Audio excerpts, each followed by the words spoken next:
Simon says subscribe and click on the bell icon to receive notifications.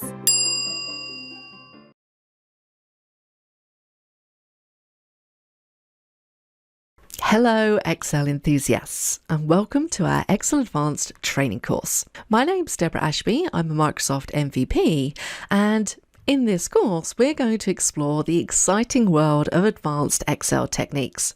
Now before we dive into the nitty-gritty, let's first talk about what it means to be an advanced Excel user. Maybe you're a formula whisperer. An advanced Excel user doesn't just know basic formulas, they wield complex functions like absolute wizards. They're comfortable with VLOOKUP, XLOOKUP, index match, and even dynamic array formulas. So if you dream in Excel functions, then you're on the right track. Maybe you're a data detective. They're like Sherlock Holmes, but with spreadsheets. Advanced users can spot data inconsistencies, clean up messy datasets, and create pivot tables that reveal hidden insights. Data validation? Child's play for an advanced Excel user. What about chart maestros? Our advanced Excel user doesn't settle for basic bar charts. They customize charts, add trend lines, and create stunning visualizations. Scatterplots, sparklines, and combo charts, they've got it covered. What about all of the macro magicians? Have you ever heard of VBA? Well, our advanced Excel users have. Macros, well, they're not afraid to record, edit, and run them. Automation is their middle name. Or maybe you've heard of the Power Pivot Pros. Power Pivot isn't just a buzzword, it's their secret weapon. They build data models, create relationships, and analyze millions of rows effortlessly. Now, if you're sitting there wondering if you're really ready for Excel Advanced, here's my advice. Make sure that you complete the Excel Intermediate course first. The Intermediate course will give you a solid foundation. It bridges the gap between basic and advanced, and it covers essential concepts like conditional formatting, data validation, and more. And in this course, you're also going to need to know your way around basic functions, charts, and pivot tables. So if you've mastered those, then you're all set. And by completing the Intermediate course first, that's going to give you a huge confidence boost to tackle advanced topics. Think of it as leveling up before facing the final boss. You're going to find at the end of every section an exercise, and this is so you can practice your skills. These exercises aren't marked, so don't worry about that. It's really just a way for you to test your knowledge and determine if you need to go back and maybe revisit any of the lessons. So whether you're a data analyst, a business professional, or just a spreadsheet enthusiast, get ready to unlock Excel's full potential. I'm going to be there guiding you every single step of the way, and I can't wait to embark on this Excel adventure together. So without further ado, let's dive into the first lesson.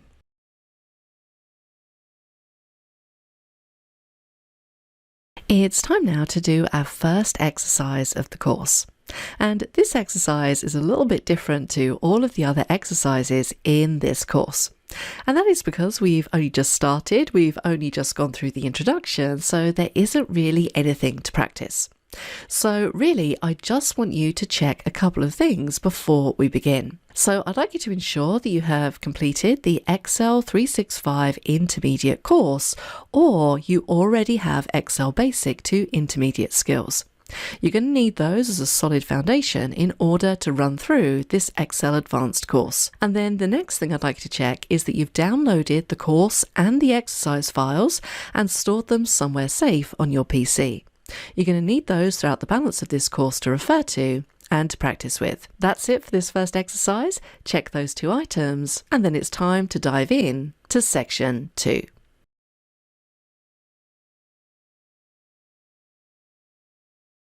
In 2018, Microsoft rolled out 8 new dynamic array functions and a new calculation engine that allows us to write one formula and get multiple results. And it really is a game changer because it eliminates the need for the CSE method to calculate array formulas. And CSE stands for Control Shift Enter. Being able to write a single formula and getting an array of dynamic results means writing fewer formulas, and that also means fewer errors. And what it generally leads to is more trustworthy spreadsheets.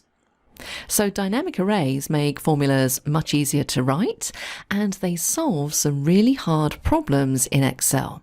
Now, it is worth noting that dynamic arrays and all of the new functions are only available in Excel for Microsoft 365. So if you have a Microsoft 365 subscription, you should have access to these new dynamic arrays. And as part of the dynamic array update, Excel now contains 8 new dynamic array formulas, and you can see them all listed out on the slide. The sequence function will allow us to generate an array of sequential numbers. RANDARRAY generates an array of random numbers, very similar to the RANDBETWEEN function. Unique is one of my favorite new dynamic array functions. It allows us to extract unique values from a list or a range. And then we have 2 functions related to sorting, sort and sort by. Now, sort will sort a range by a column, whereas sort by will sort a range by another range or array. We have a filter formula, which allows us to filter data and return matching records. And then we have 2 new functions related to lookups.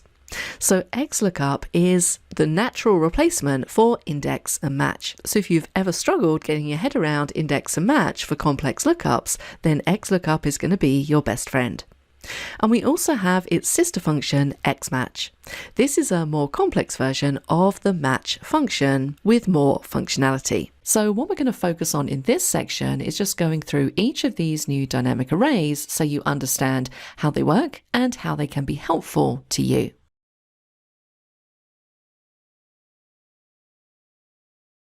We're going to kick off this first section of the course by taking a look at dynamic array functions. And dynamic arrays were introduced a couple of years ago now and are available in Excel 365. So in this lesson, we're just going to take a brief look at exactly what dynamic array functions are. We're going to explore the spill functionality, and we're going to take a look at 2 examples so you understand the difference between a regular formula and a dynamic array formula. So let's dive straight in. Now we're starting over here on the left-hand side of the screen where we have the standard formula title. Now notice here I just have a little bit of data. We have some employee names in here. And what I want is to return the department that those employees are in. And I have that information in the table in the middle here. So we have all of the employees, the departments they're located, and the block where their desk is. Now this little data set here I've already formatted as an Excel table. Now how do I know that? Well, if I click in the data, I have a table design ribbon at the top here. And if I take a look in the properties group, I can see the name of the table is employee location. Now this is an Excel advanced course. I hope we're all familiar with how to put data into a table, but if you're not, you simply click in your data and press Ctrl-T to convert it to an Excel table. Now, why do we do that? Well, it means it makes our lives a lot easier when we're constructing formulas. And that is true in this case as well. Because what I want to do is over here, I'm going to create a quick lookup, which will return the department that each of these employees are located in from the table. And to do this, I'm just going to use VLOOKUP. Now, our lookup value is the employee name. Let's press comma. Our table array is the entire table, so I can simply select it. And you can see instead of the cell references, I get the actual table reference instead. Comma. Which column do I want to return? Remember, VLOOKUP numbers columns from left to right. So I want to return the department, which is column number 2, and we want to do an exact match of the employee name in the table. So we need a false on the end there. Let's close off the bracket and hit enter. And it's returning IT. And if I take a look in the table, I can see that yes, Sarah Smith is in the IT department. So that is the standard behavior of just a regular Excel formula. The formula is constructed within the cell, and when we hit return, the result is returned in that cell only. If we want to copy this down to the other cells, we then have to grab the autofill handle and either double click if we have a long list, or we can simply drag down to return the results for the rest of the records. And that is standard formula behavior, this click and drag down. Now, dynamic array formulas work in a slightly different way because they have what we call spill capabilities. And what that basically means is we type the formula in once and it will spill all the results down the other cells. So it means we don't have to drag the formula down. So let me show you a very quick example of this. Now, in this example, we are going to get ahead of ourselves a little bit because I'm going to show you the filter function, which is a dynamic array function. And we're going to cover filter in detail over the next few lessons. So if you're a little bit confused about what I'm doing at this stage, don't worry. The idea behind this session isn't to understand filter, it's really to understand the difference between dynamic arrays and regular formulas. Now what I'm going to do here is I'm very quickly going to create a filter formula. And I want to filter the entire table just here. And I want to include when the department column is equal to what we have in cell J4. And that's all I'm going to do at the moment. So let's close it off and hit enter and check out what happens. It's now returning from the table all of the employees who are in the marketing department. But notice that those results spill down. I haven't had to grab a handle and drag it down. That's a dynamic array formula. Another property of dynamic arrays is that notice if I click somewhere else in the table, if you look in the formula bar, the formula's kind of grayed out. So it means that I can't go up there and start editing it. You can only edit dynamic arrays in the cell where you type them in. So for me, that would be cell L4. So dynamic arrays are different from regular formulas because they automatically spill into other cells. Now, sometimes this can cause a problem. Notice here I've dragged my table underneath. Now I'm going to delete out the filter formula and we're going to do a slightly different version of this. So let's type in filter. Again, my array is going to be the entire table and we're only going to include if the block is equal to what we have in cell J7, which is north. Now if I close this off and hit enter, I'm getting a spill error. Now you get a spill error when you have something in the way that's blocking that formula from spilling those results down. And notice if I click in cell L4, you can see that outline. It's kind of crashing into the table below, and so Excel can't spill those results down. Now obviously the way to fix this would be pretty simple. We would just drag our table, we can drag it down a bit further or we could drag it somewhere else. I'm just going to pull it down here and then those results will spill. So just be aware of that. If you do see a spill error, it's because Excel doesn't have enough room to output those results. Now dynamic array formulas are super flexible. As I said, we have about 8 new ones available in Excel 365 and some of these are really awesome. In fact, filter is one of my favorites. And that's what we're going to cover throughout the balance of this session. We're going to go through each one, see what we can do and have a bit of fun.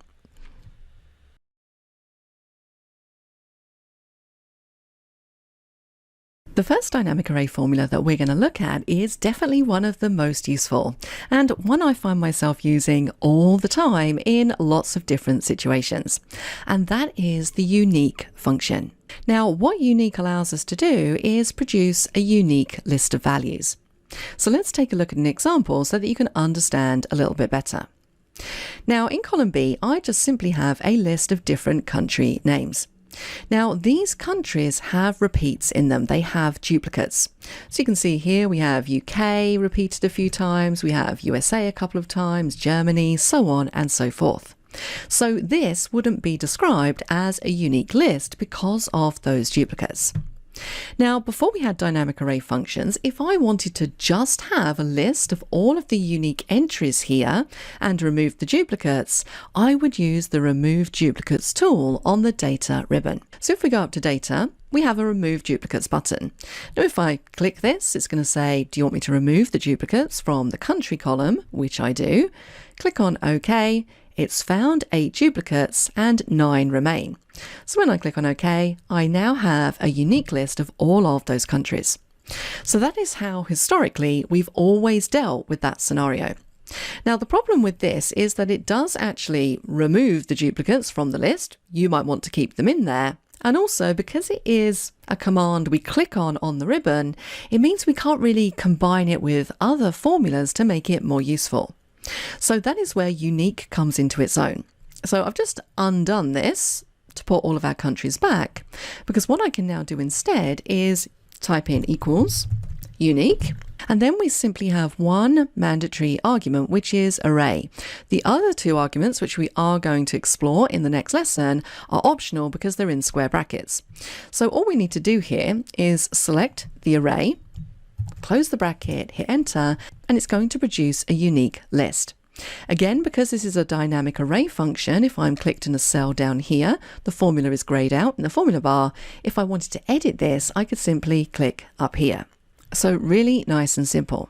Now, what about if I wanted to count these entries? Well, they're text, so we would need to use count A, but what I could do is say count A, and instead of selecting the entire range, with dynamic array formulas, you can select the first one, press the hash or the pound symbol, and it will literally select everything else in that range. Close the bracket, hit enter, and it tells us that we have 9 unique entries. Now, of course, if this list didn't exist at all, so let's just delete this out, and I wanted to do a unique count, I could combine both of those formulas together. We can simply type count A, then go into unique, select our array, close off unique, close off count A, hit enter, and it's going to give us the result. And we've combined a regular formula with a dynamic array formula. Now, of course, there is so much more that you can do with unique by utilizing those 2 optional arguments. We're going to take a look at that in a moment. And of course, we can combine it with other formulas like we've done just here.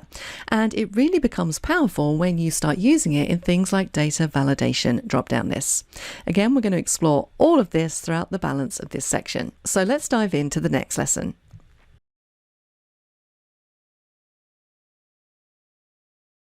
When you're working with the distinct formula, there are 2 things it can return: unique values or distinct values.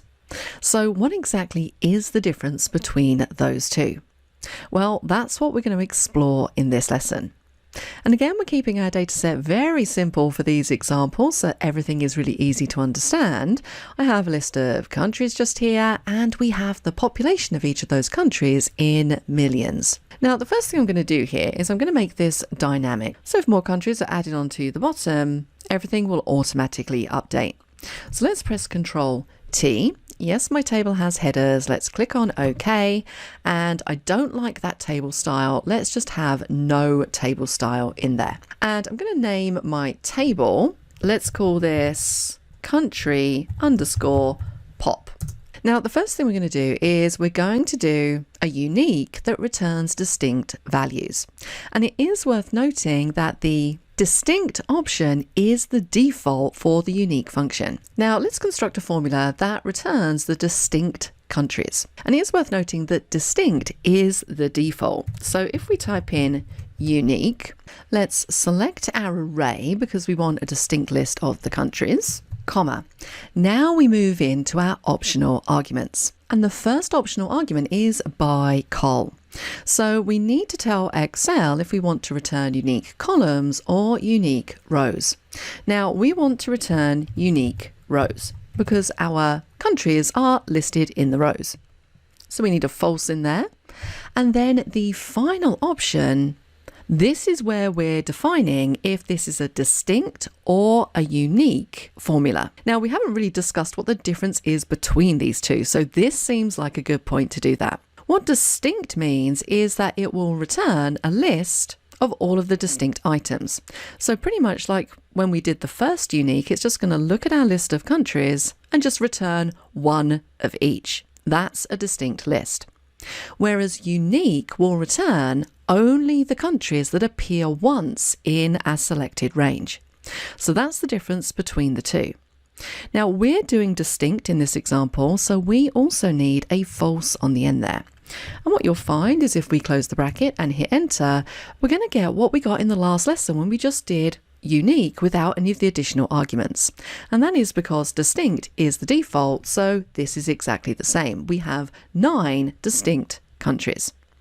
Now let's take a look at the difference if we use the other argument. So we're going to do unique again. We're going to select the same array. We're returning unique rows, so we need a false. But this time we're going to say true. Return items that appear exactly once.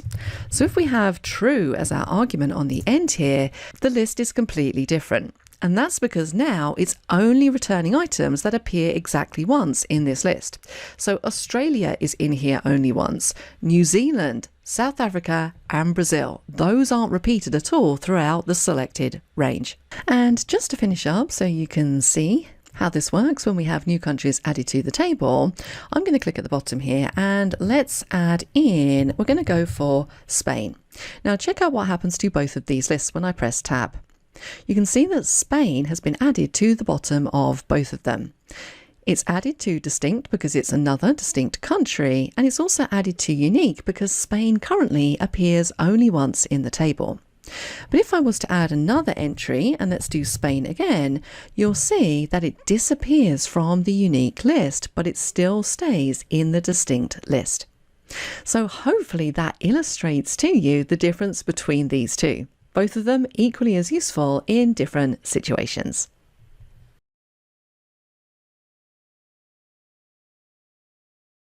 So far, when we've been looking at the unique function, we've been using data in just one column. So we've been extracting the country, for example. Now in this lesson, I just want to show you how easy it is if you want to extract multiple columns. So you can see here we have a table, we have the country, the population and the region. And I want to basically do the same thing. I want to extract a distinct and a unique list, but I want it to return 3 columns instead of 1. So we're going to start this process off in exactly the same way. I'm going to put my data into a table, Control T. Let's click on OK. And again, I'm just going to say no table style. And let's give our table a name. I'm going to call this CTY underscore pop underscore reg and hit enter. So now if we go over to here, we pretty much do exactly the same thing as we have been doing. We type in unique. Our array, well, I want to return everything in this table. So I would just need to select all of the data, and you can see it automatically picks up my table name, city, pop, reg. If I just wanted to extract the first 2 columns, I would just select the first 2 columns as my array. Comma, let's move on. What do we want to return? Well, we're returning unique rows. Comma, do we want to return a distinct list or a unique list? Now, I want to return a distinct list in this instance, so we want a false on the end there. Close the bracket, hit enter, and that's exactly what we're going to get. And because we put this in a table, again, if we try and add another country in, so let's just use our favorite Spain over here, and you can see that that's going to update. Now we have zeros in there because I haven't filled out the rest. And let's just take a quick look at what we get if we change this last argument. So remember, you can't edit a formula from any cell other than the one you originally typed it into. And in the formula bar, I'm just going to change this from false to true to return items that appear exactly once. So when we hit enter, that's exactly what we get. So super simple to incorporate multiple columns when you're using unique.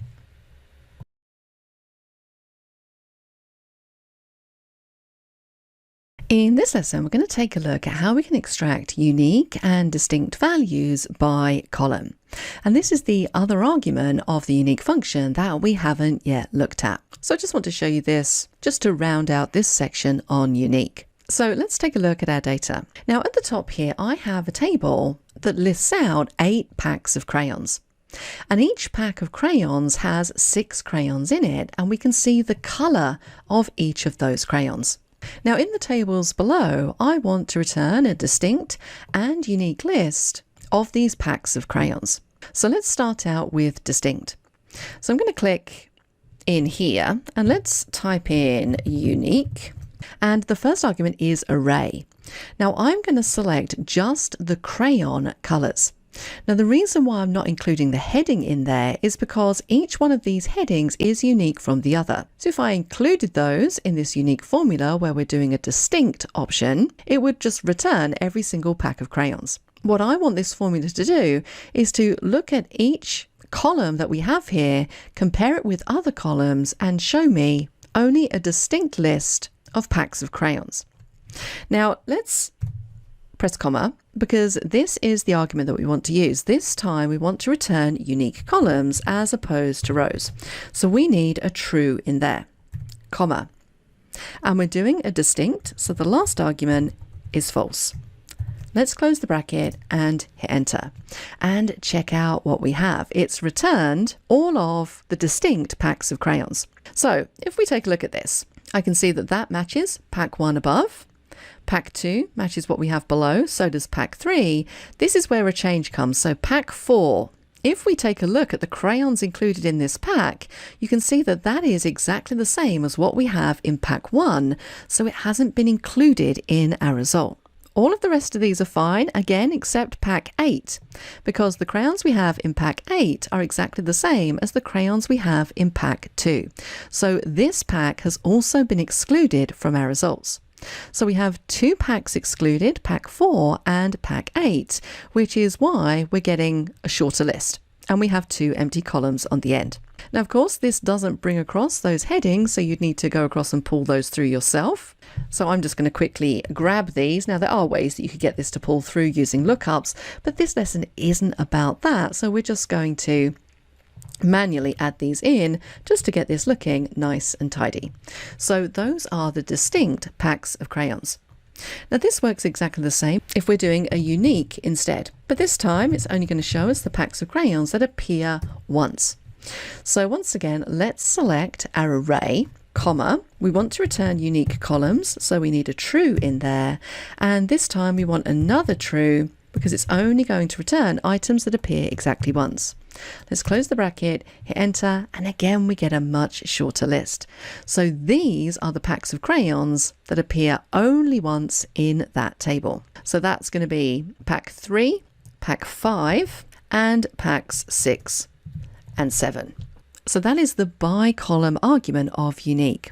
We're returning the columns as opposed to the rows.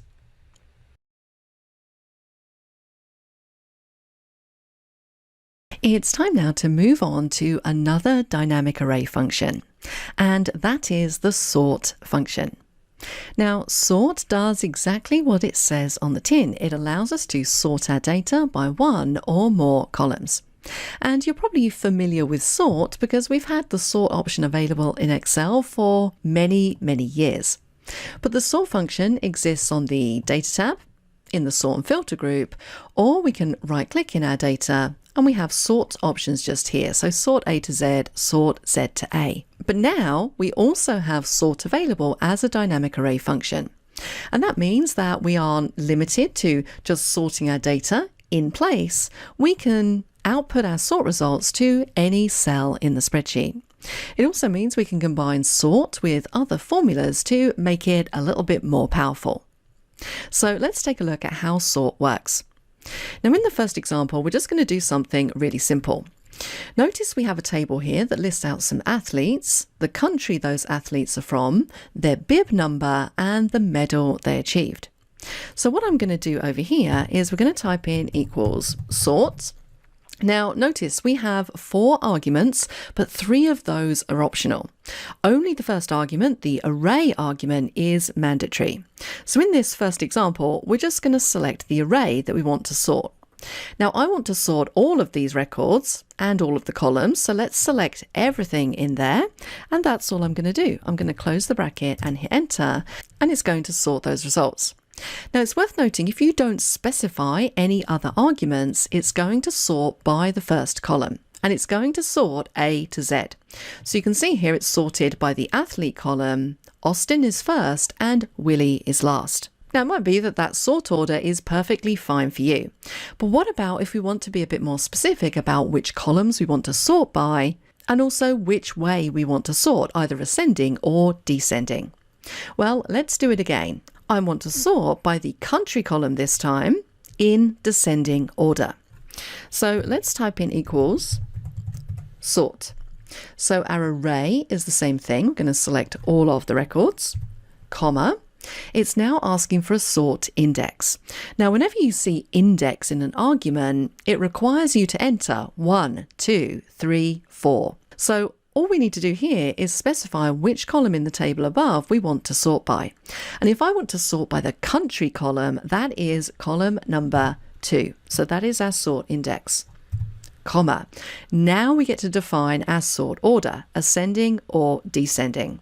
Now in this example, we want to sort in descending order, so we need a -1 in there. Now I could close off the bracket and that would be fine, but let's press comma just to see that last argument. This is where we get to specify if we want to sort by column or by row. Well, our records are in our rows, so we want to sort by row. I'm going to type a false in there, close the bracket, hit enter, and there are our results. So now you can see that we're sorting by country in descending order. So that is Z to A. So we have USA at the top going all the way down to Australia at the bottom. So really nice and straightforward. Now let's do something a little bit more complex in our last example. Maybe I want to sort by 2 columns. So you can see here I want to sort by country in ascending order and then the bib number in descending order. So how do we do this? Well, this is actually pretty clever. Let's type in sort. Our array is exactly the same thing. We're going to select all of our records. Sort index. So this is where we choose the columns that we want to sort by. Now, if we have more than one column that we want to sort by, which we do in this case, we need to open a curly bracket. And then we can specify within inside that bracket the columns we want to sort by. So I want to sort by the country column, which is column number 2, and then by the bib number column, which is column number 3. And then we can close our curly bracket. Comma. Sort order. Now because we're sorting by 2 columns, and we want the country column to be in ascending and the bib number to be in descending, again we need to open a curly bracket. And now I get to specify the order for the country column. So that's ascending, which is 1, and then we want to sort by descending for the bib column, so then we want a -1. Close the curly bracket. Comma. We're sorting by row, so we can add a false on there, close off our sort and hit enter and check it out. So we're sorting by country in ascending order. So that's A to Z. So we have Australia at the top, all the way down to the USA at the bottom. And then within this, we're then sorting by the bib number in descending order, so largest to smallest. So if we take a look at Canada, for example, where we have 2 entries, we should find that the bib numbers go in largest to smallest order, which they do. And if we check that down here, because we've got quite a few for the USA, you can see the bib numbers are running in descending order from largest to smallest. So those are a few options you have when you're using the sort dynamic array function.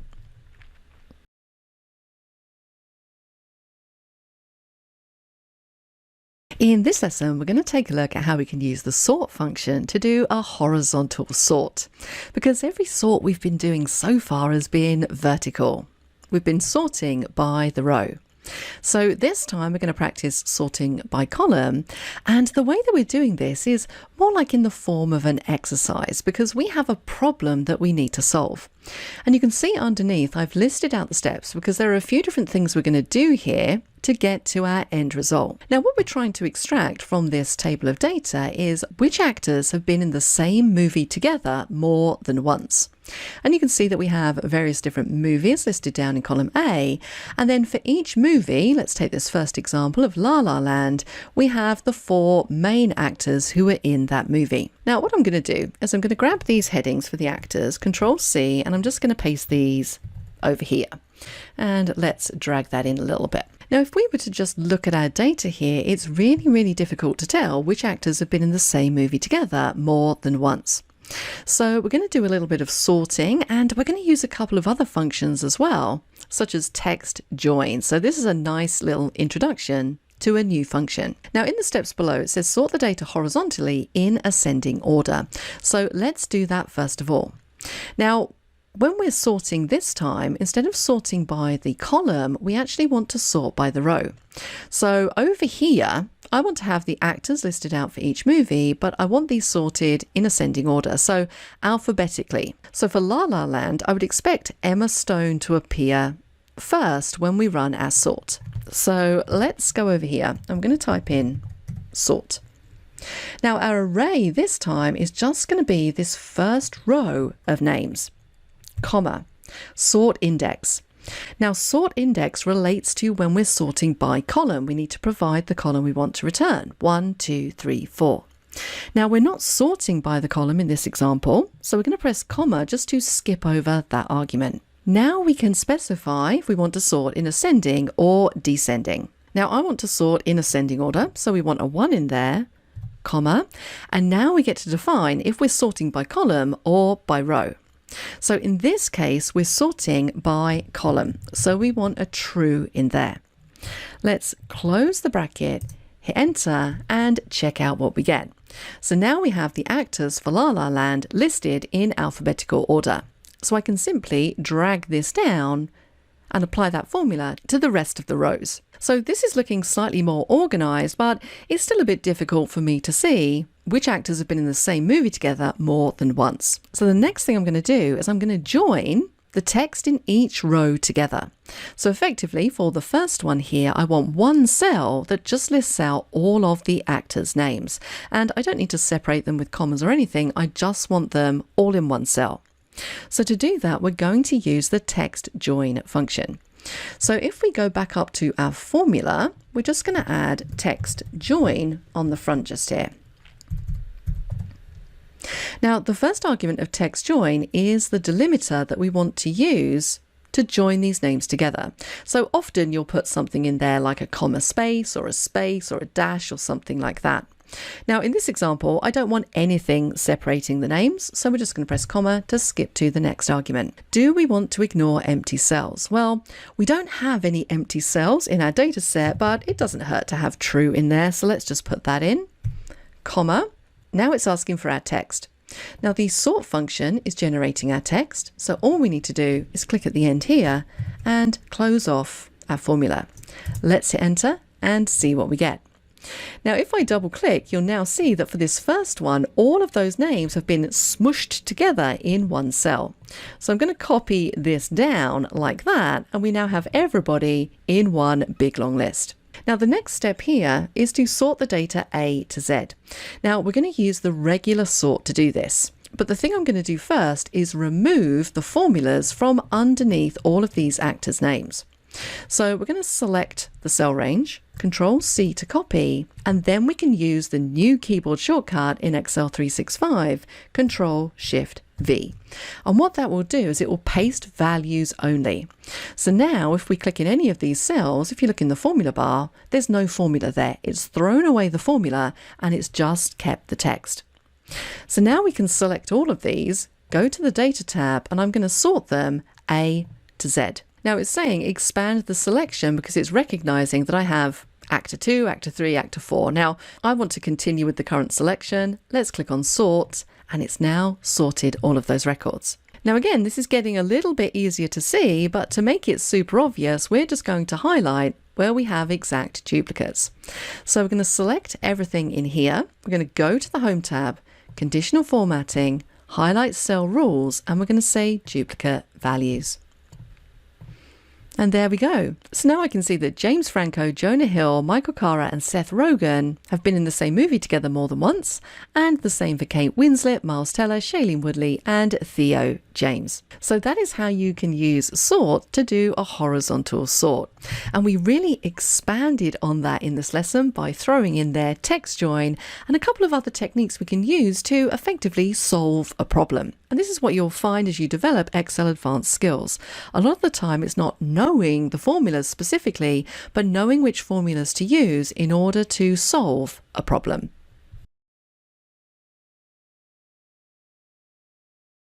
In the previous couple of lessons, we've been taking a look at the sort function.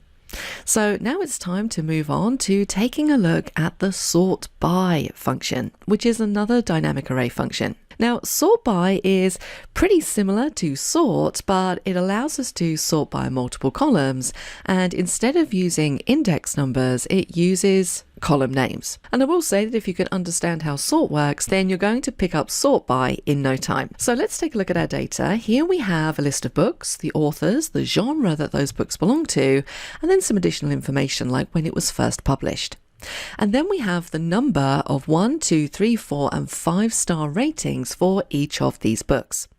So what I want to do is I want to sort the books, first of all, by the most 5-star ratings.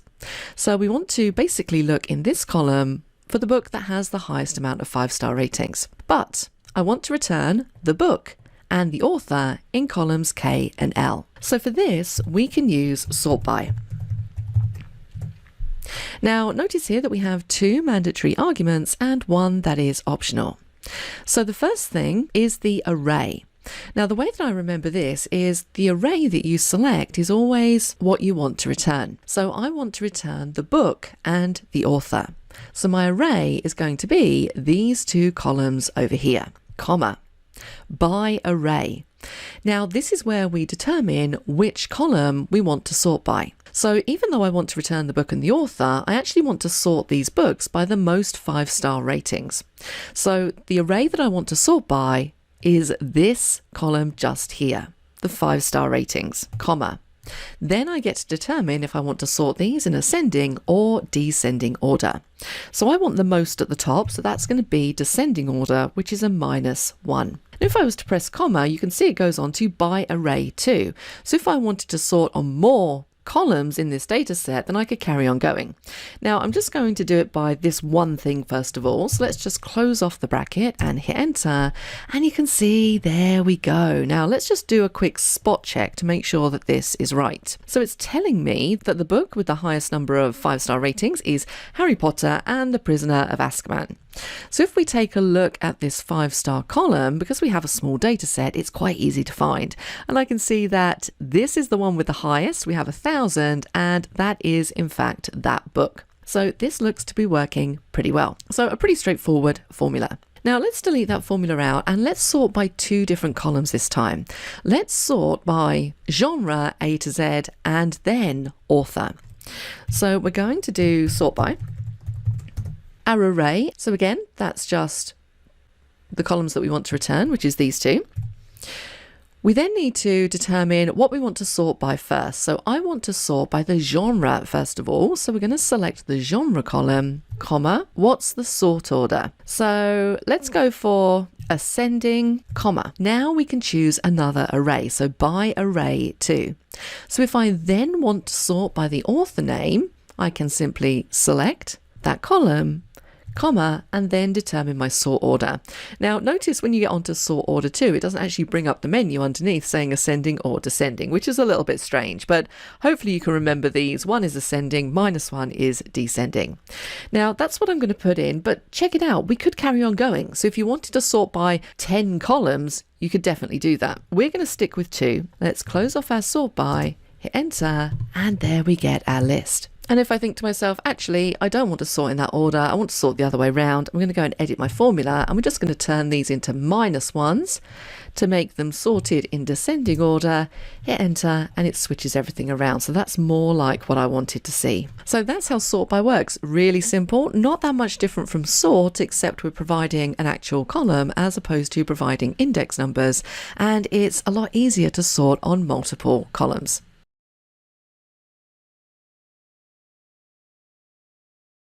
When it comes to doing a horizontal sort, we have to think a little bit outside the box here. If you take a look at my data set, you can see that I have some records here. Again, this is just employee information, but the records aren't in the order that I want them to be in. You can see that we have first name first, then we have our title column, then department, then last name, then salary.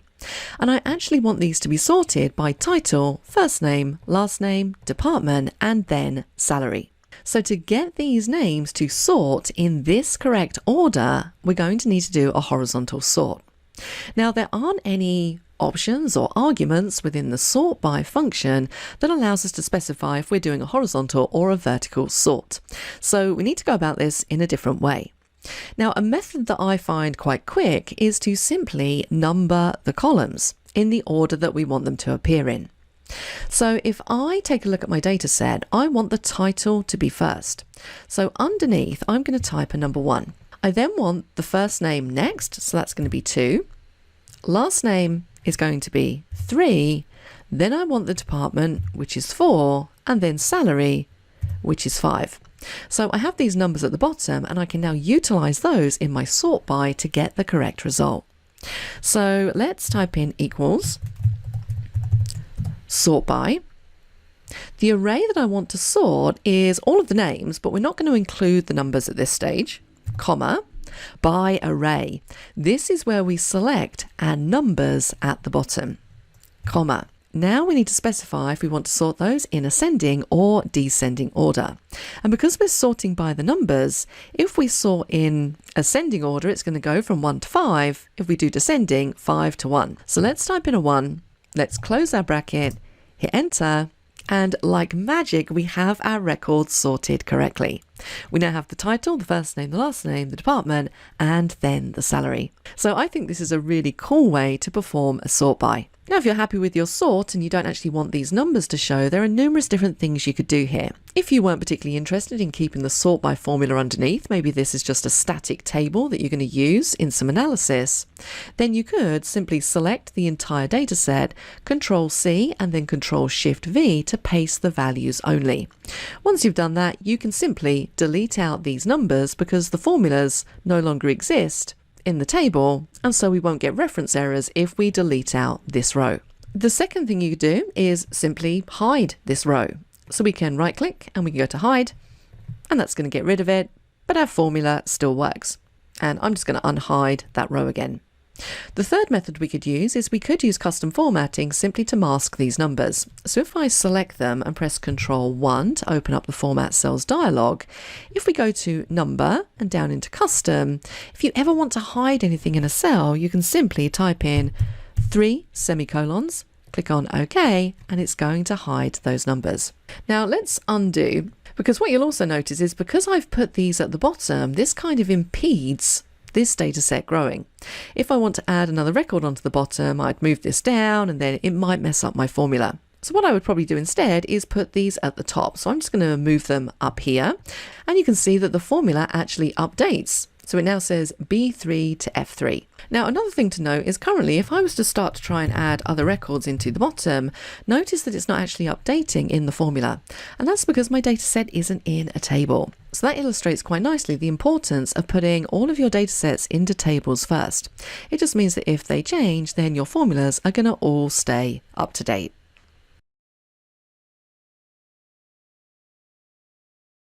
In this lesson, we're going to take a look at another dynamic array function that is so useful in many different situations, and that is the sequence function. Now, sequence helps us fill down lists of numbers in a really efficient way. So before we dive into our example, let's just take a quick look at sequence in its simplest form.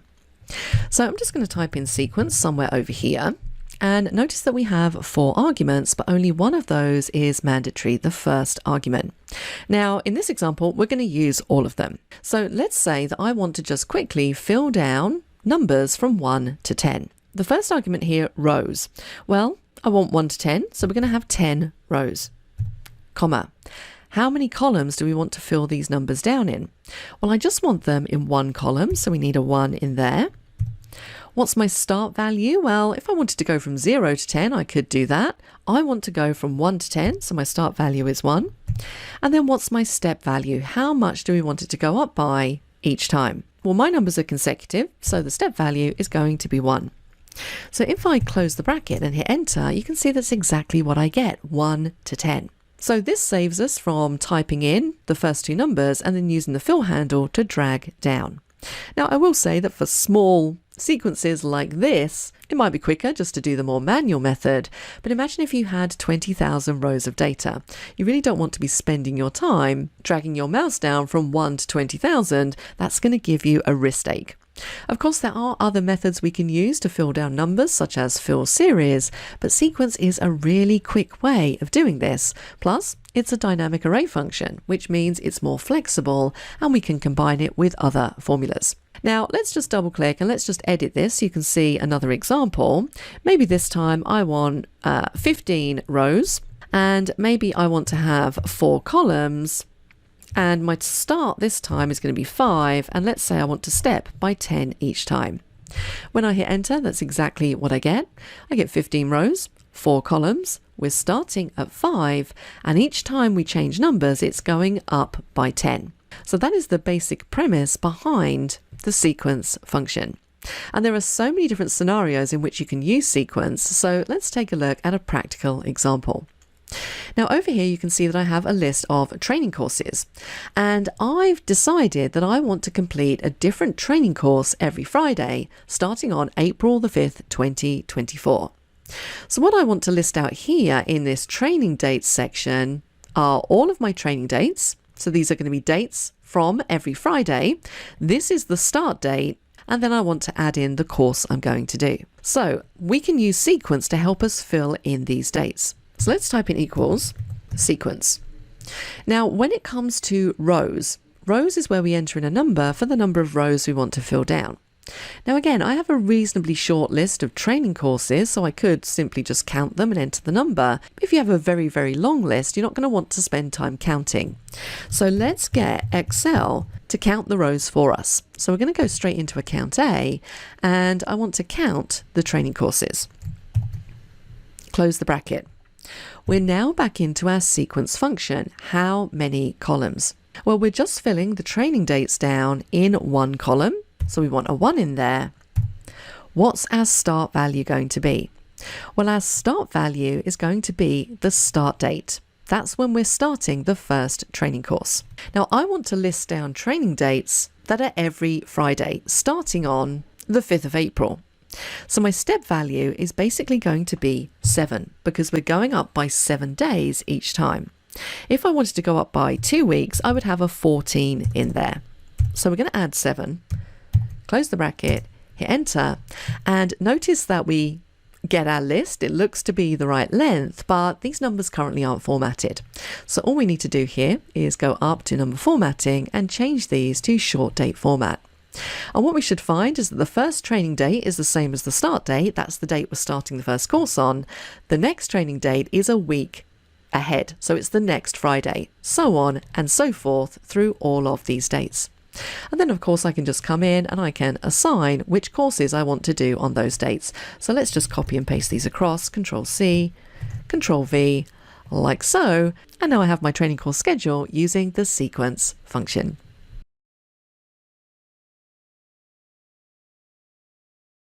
In this and the next few lessons, we're going to be exploring the filter function. By far, not only one of my favorite dynamic array functions, but I think possibly one of my favorite Excel functions, full stop.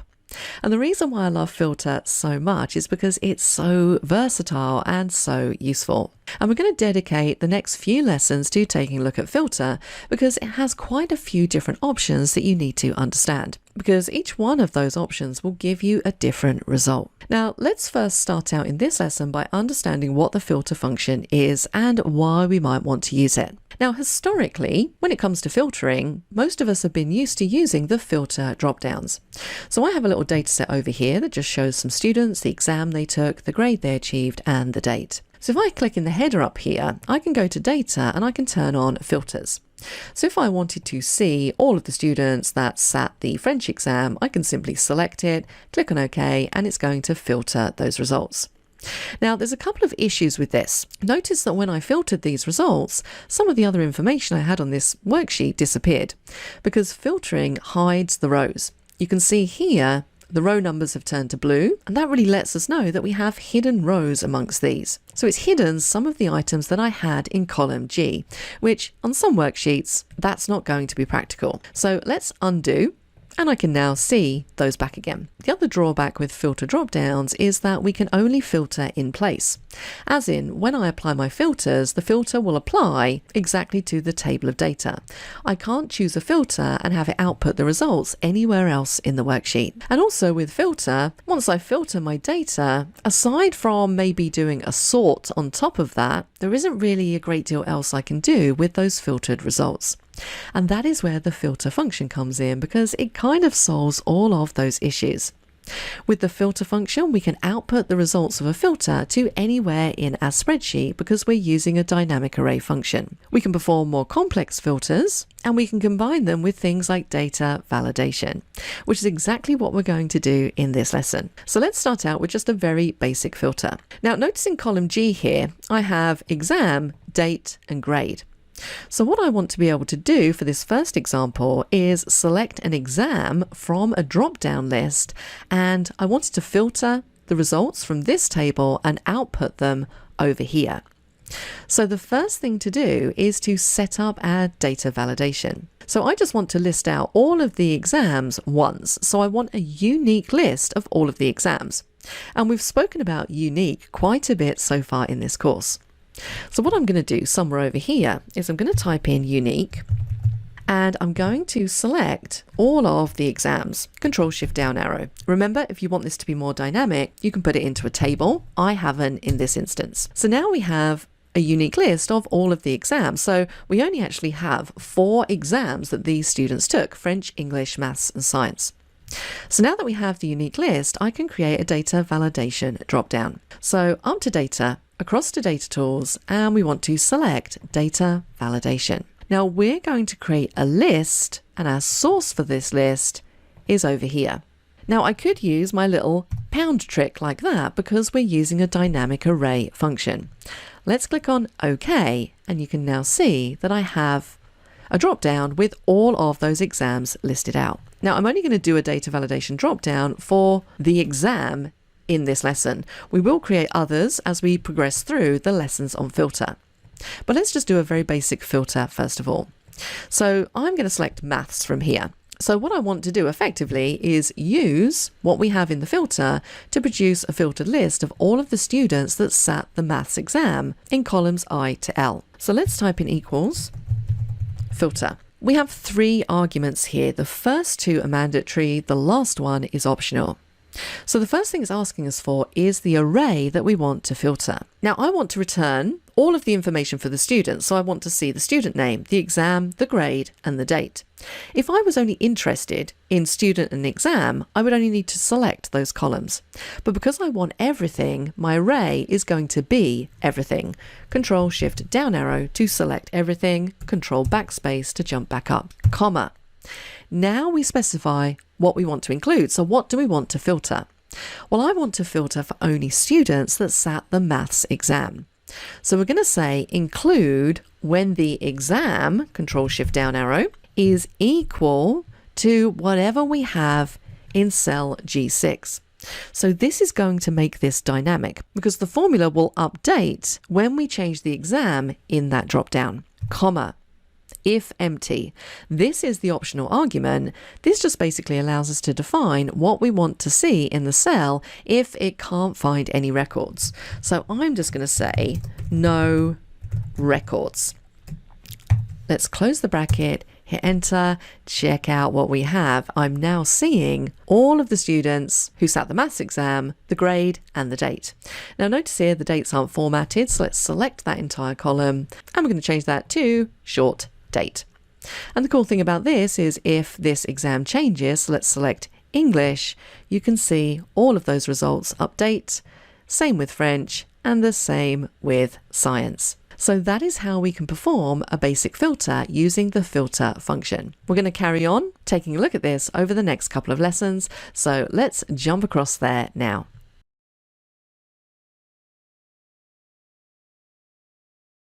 In the previous lesson, we started taking a look at the filter function, and we worked through a very basic example where we were simply filtering by one item, the exam.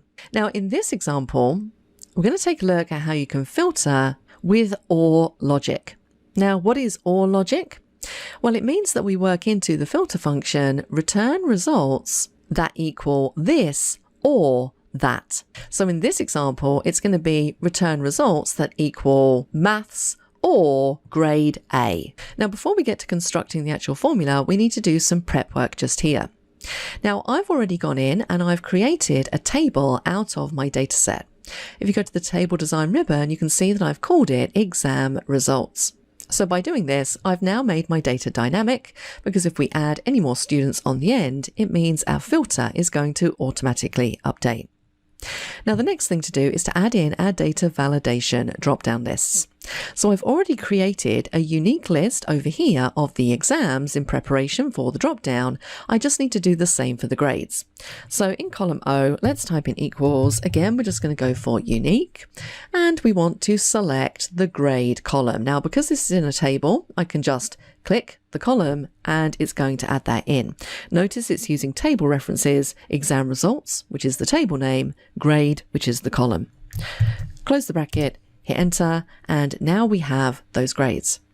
So we can set up our data validation. Let's go for exam first. I'm going to go into data, click the drop down here and data validation. We want to create ourselves a list, and our source is this just here. Now you could select them all or press that pound symbol. Click on OK, and there is my list. Let's do the same for the grades. So we're going to go back into data validation. We're going to create a list. Our source is over here, and I'm going to do the pound symbol, click on OK.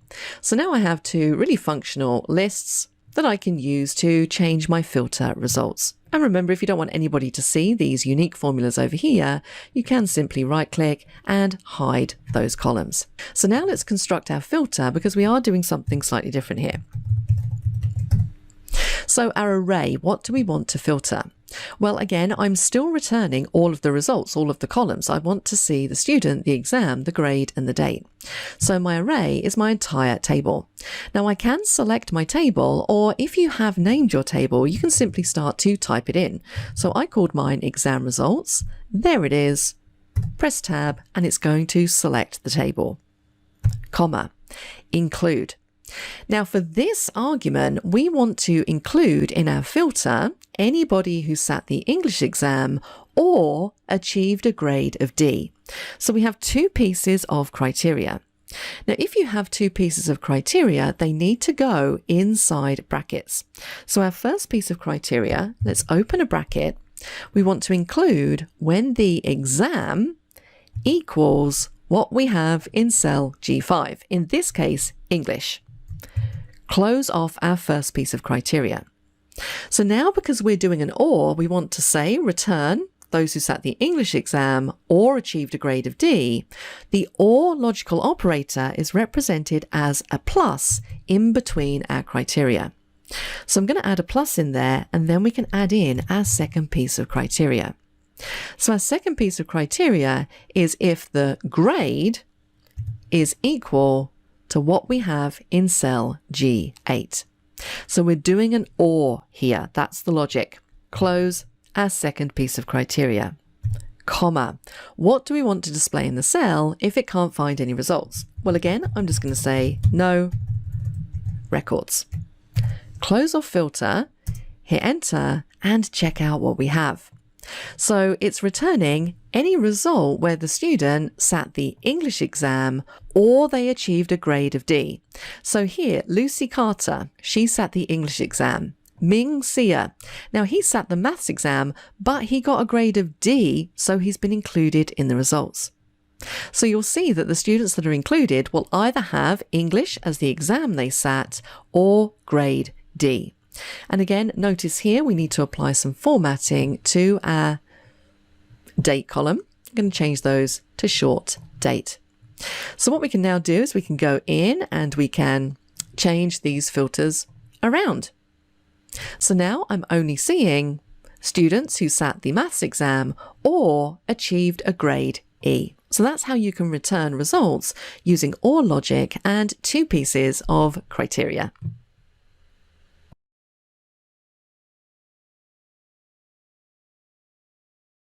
We're going to carry on taking a look at the filter function in this lesson, but this time we're going to use a different piece of logic. This time we're going to use AND logic. So if you recall, in the last lesson, we saw how to apply filters with OR logic. So we were saying return results where the student has sat the French exam or achieved a result of grade B. Whereas this time we're going to be saying return all of the students who sat the French exam and achieved a result of grade B. And we're going to add a bit more complexity to this because we have a third piece of criteria, and that is the month. So since the last lesson, I've added in another column to the table that just shows the month that these exams were taken. And it was only across a period of 2 months, January, and some exams bled into the month of February. Now, to extract the month, all I did was use this formula here, text. So this formula is saying, look at this cell here, the date cell, and extract the month. And because we're using the text version, it's going to be the text version of the month, so Jan, Feb, Mar, as opposed to the actual month number, 1, 2, 3.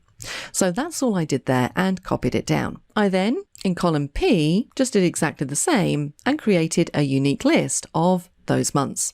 And we've set all of that up in drop-down lists. So now we're ready to do our filter.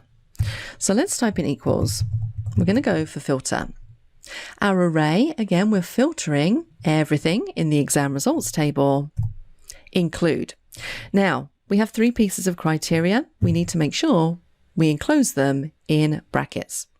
So our first piece of criteria is if the exam is equal to French in this case. So we want to select the exam column and say if that's equal to what we have in cell H5. Close the bracket to close off our first piece of criteria. Now this is where the change comes in because we're doing an and as opposed to an or. So the symbol used to represent and is not a plus, it's an asterisk. And then we can go into our second piece of criteria. So now we want to include when the month column is equal to what we have in cell H9. Close the bracket and we have a third piece of criteria. So asterisk, open another bracket. Include when the grade is equal to what we have in cell H13. Close the bracket, comma. Final argument, what do we want to have in the cell if it can't find any results? So once again, I'm going to say no records. Close the bracket, hit enter, and check out what we get. Now this is correct. I can see that I need to add another column heading. So let's just move our unique formulas along a little bit. And we're just going to add another column in here for month. And let's copy the formatting. There we go. That looks a little bit better. So check it out very quickly there. We've now managed to apply 3 pieces of criteria. And you can see we only have 1 student who sat the French exam in the month of January and achieved a result of B. So let's change this up and take a look. Let's go for English. We'll go for the month of February. No records. So nobody sat the English exam in the month of February and achieved a grade B.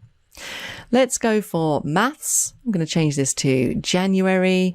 And let's say who failed.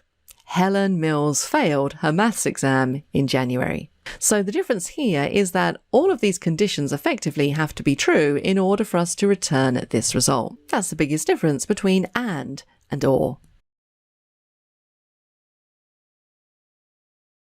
By now you should be getting the hang of how the filter function works.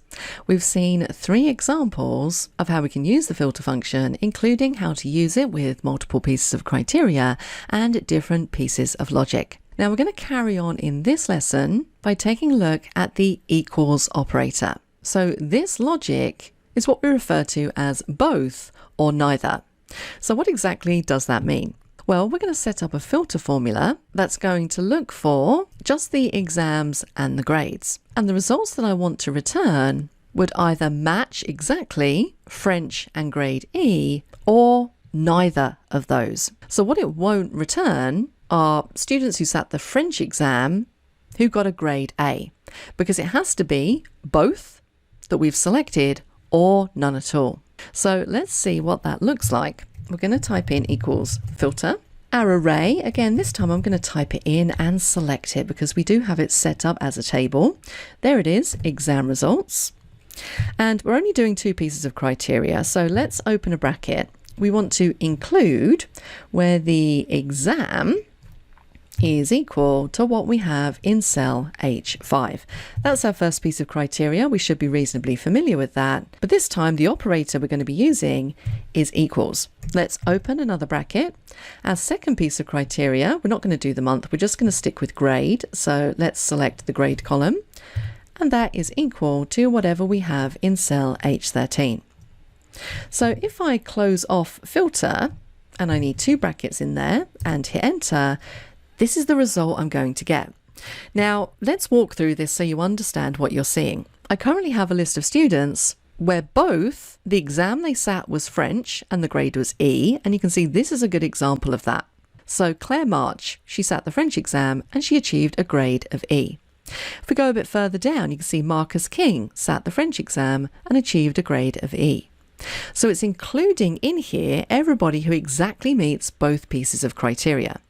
But it's also including in here people who match neither. So for example, Lucy Carter, she sat the English exam and achieved a grade of B.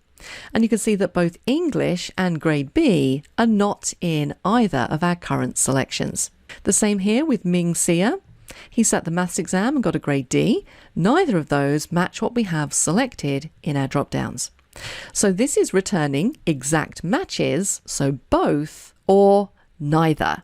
What it's not returning are students that maybe sat the French exam but got a different grade to the one that we've got listed in here. So it's not going to just match one piece of criteria, it has to match them both or not at all. That's the only difference with this filter formula, and to use this type of logic we need to separate our criteria with an equal sign.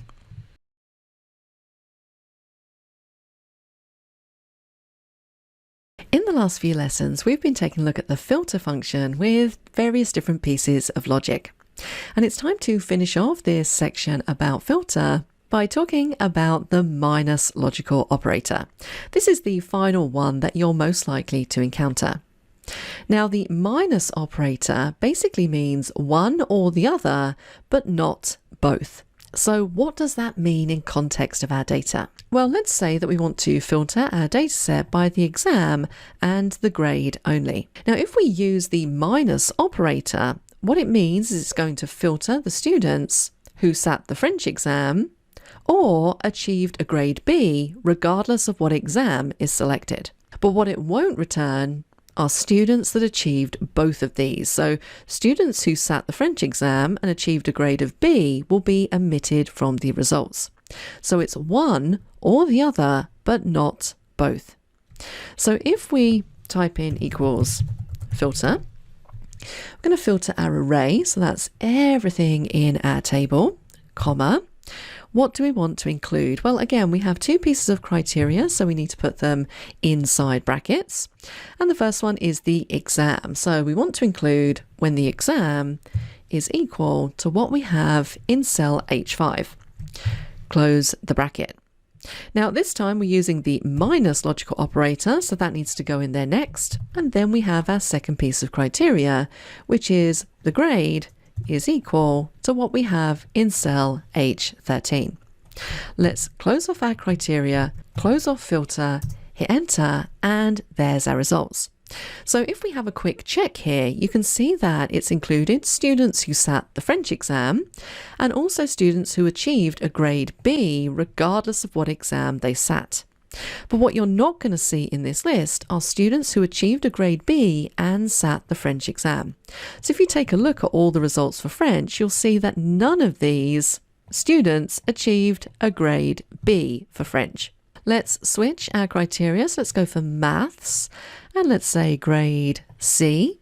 So again, it's including students who sat the maths exam or achieved a grade C regardless of the exam, but we're never going to see a student in our results that sat the maths exam and achieved a grade C. So that is the final logical operator that you're most likely to use, the minus, one or the other, but not both. Now just to round out this lesson, if you want to hide your unique calculations over here, these are the calculations that we use to build our data validation drop-down lists. Remember, you can simply right-click and hide those columns. Alternatively, you can select the cells, Control 1, go to the Number tab and into Custom, and this is where we can type in 3 semicolons, click on OK, and that's going to hide those from view. So that's it. That's everything you need to know about the filter function. As I said, this is one of my favorite functions in Excel. It's so useful in many, many different scenarios. But we are done with filter for now. Let's move on to the next lesson.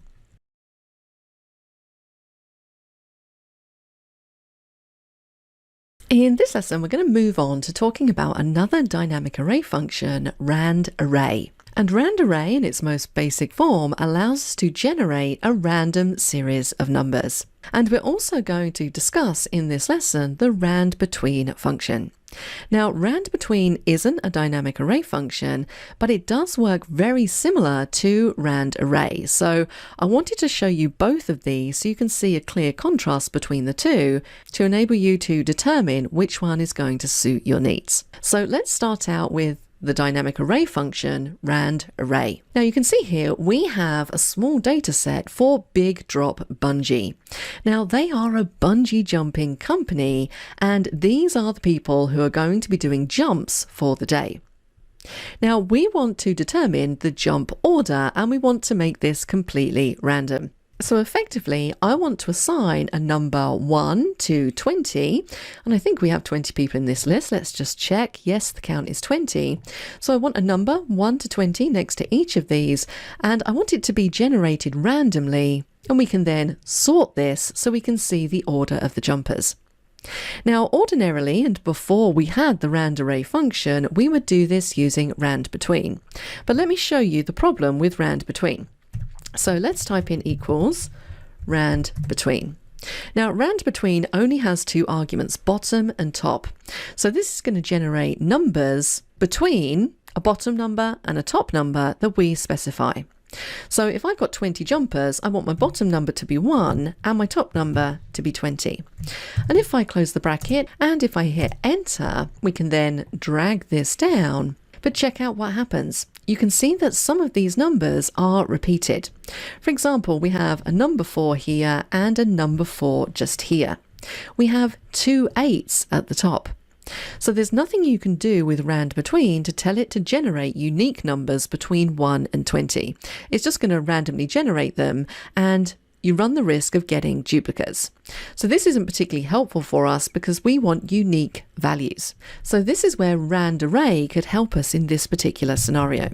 So let's type in RANDARRAY. Now RANDARRAY is similar. It's going to generate random numbers, but we have a few more arguments in here. So it's asking us for rows. Now if you had a lot of rows, you could type in count A and get it to count the rows for you. So let's just do that. Why not? Count A, even though I know there are 20 here, just so you can see how you would do that, comma. Number of columns, well, we're only outputting into one column.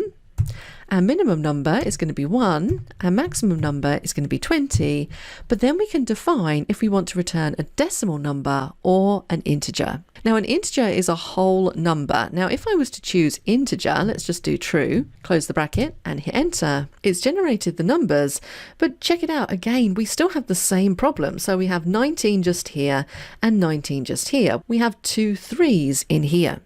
So it's still not giving me that unique list. So what's better here is to change this true on the end to a false to generate decimal numbers. Because now, if you take a look at 2, which would supposedly be the same, like these, 9, you can see that when we increase the decimals, they're actually different. So we can use these numbers now to define our jump order. Now, the easiest thing I find to do here is if we select all of our numbers, Control-C and Control-Shift-V to copy directly over the top. That's going to remove the RANDARRAY formula from underneath, and it's just going to leave these numbers. So now we can simply do a sort. So if I select the numbers, right-click, let's go to Sort, and I'm going to say do smallest to largest. Now I wanted to sort the jumpers as well, not just this column, so I'm going to say expand the selection and click on Sort. And now you can see we have the jump order because it's using the decimal value to determine the jump order, and it's not just recognizing these two, for example, as a number 9. So there we have our jump order determined, and if you really wanted to make this look neater, you could take these decimal places back down, and there you have the actual order. So that's how the RANDARRAY function works. Let's take a look at RANDBETWEEN and a couple of ways that I like to use this, because I find that RANDBETWEEN is great if you want to do things like generate a sample data set. So when you're trying to maybe learn Excel or work through Excel, it's always nice to have a data set to work with. And I use RANDBETWEEN a lot to just quickly generate numbers that I can play around with to practice my Excel skills. So you can see here I've created a little table of employees. And if you want a quick list of employee names to copy and paste into Excel, you can use Copilot or ChatGPT to generate 20 or so names. Now I want to generate a salary for each of these employees. So I'm going to use RANDBETWEEN. Now remember, this is just sample data that we're creating, so I'm going to say the bottom salary is 25,000 and the top salary is 60,000. Close the bracket, hit enter, and Excel is going to generate a bunch of random salaries for me. And I can take those decimal places down if I want. Now, if I wanted these to be whole numbers, you can see they're sort of a little bit random. In general, people's salaries would be 48,000 as opposed to 48,585. This is where we could add onto the front of the formula mRound. And we could say that we want the multiple to be 1,000. Close the bracket, hit enter, and then we can drag this formula down. So those now look a little bit neater. Now, another thing you need to remember about RANDBETWEEN is that it's what we call a volatile function. So these numbers will constantly update as we do other things in the spreadsheet. Now, if you don't want that to happen, again, you can just press Ctrl+C, Ctrl+Shift+V to paste over the top, and those numbers will stick. Now, what about if I want to assign departments for each of these employees? And I have the departments listed out over here, and I kind of just want to assign these randomly. Well, this is where we can use choose and RANDBETWEEN. So choose is a lookup function. We can use it with RANDBETWEEN to get a really nice result. So our bottom number, well, the way that you need to look at this is we have 4 departments. So our bottom number is 1 and our top number is 4. Close the bracket. Because what's going to happen here is because we've used RANDBETWEEN, Excel is going to assign a random number from 1 to 4 to each of these employees. And then we use the choose function to assign meaning to those numbers. So if it's got a number 1, it's going to be HR. Number 2, finance. Number 3, sales. Number 4, marketing. So that's what we need to define now. When there's a 1 in the cell, return HR, and we want to lock that. When there's a 2, return finance. When there's a 3, return sales. And when there's a 4, return marketing. Let's close it off, hit enter, and now when we double click to copy down, we have our random departments. Once again, we can do Ctrl+C, Ctrl+Shift+V to copy that over the top. And the final usage here is to generate random dates. So we can use RANDBETWEEN with the date function. So this time, the bottom number, we want to go straight into date. So let's say these people were hired between 2005, let's say January the 1st. Let's close off date, comma, and the top number, again, we're going to use date. And this time our top number is going to be 2022, December and the 31st. Let's close off date and close off RANDBETWEEN. So effectively what this formula is going to do is it's going to generate a random list of dates between the 1st of the 1st, 2005 and the 31st of the 12th, 2022. Let's hit enter and then we can double click to copy down. And don't forget that because this is a volatile function, if you want all of these to just stay as they are, then we need to do our copy and paste values trick. So Ctrl+C, and then if you're using Excel 365, you can use the new shortcut Ctrl+Shift+V to simply paste the values over the top. So that's pretty cool as well. Ctrl+C, Ctrl+Shift+V to paste it over the top. So very quickly, using RANDBETWEEN and a couple of other formulas, you can start to generate your own sample data. Can be really useful in many situations.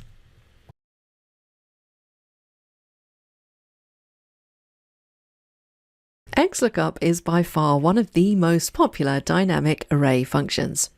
Why is it so popular? Well, for a couple of reasons. Everybody loves a lookup, and if you're familiar with VLOOKUP or index and match, you'll know exactly what I mean. But XLOOKUP takes a lot of the complexity out of doing complex lookups. Now, if you're already familiar with VLOOKUP or maybe even index and match, you'll know that VLOOKUP does have its limitations. For example, if we take a look at this data set just here, this is a data set related to apps. So we can see the category of the app, whether it's game, productivity, social media, so on and so forth. The name of the app, and I'm sure you'll recognize many of these. The type of app, so whether it's a free app, whether it has ads, whether it's subscription, so on and so forth. And then the revenue and the profit generated by these apps. Now maybe over here, I want to be able to select an app from a drop-down list and have it return the category, the type, the profit, and the revenue from the table. So let's start out by putting our data into a table, Control-T. Click on OK. Now, once again, we're going to get rid of that hideous table style. We're just going to set this to a plain table style, and let's give our table a name. We'll just call this apps. Now what I'm going to do is set up my data validation drop-down list. Now, in this particular scenario, all of the apps listed are unique already. So I don't need to do a unique formula over here. I can simply go straight in and select my list from the table. So let's go up to data. We're going to click the drop down, data validation. We want a list, and the source for our list is the app column just here. Click on OK. So now we have this long list of apps. So let's just select Candy Crush as an example. Now, if I wanted to select Candy Crush and have it return the category, if you take a look at this table, you can see that the lookup value that we're using is the app, but we want to return the category. Now, because the category is to the left of the lookup value, VLOOKUP wouldn't work in this scenario. Simply because with VLOOKUP, and if we try and do it, you'll see what I mean. Our lookup value is Candy Crush. Our table array is this table just here, our apps table.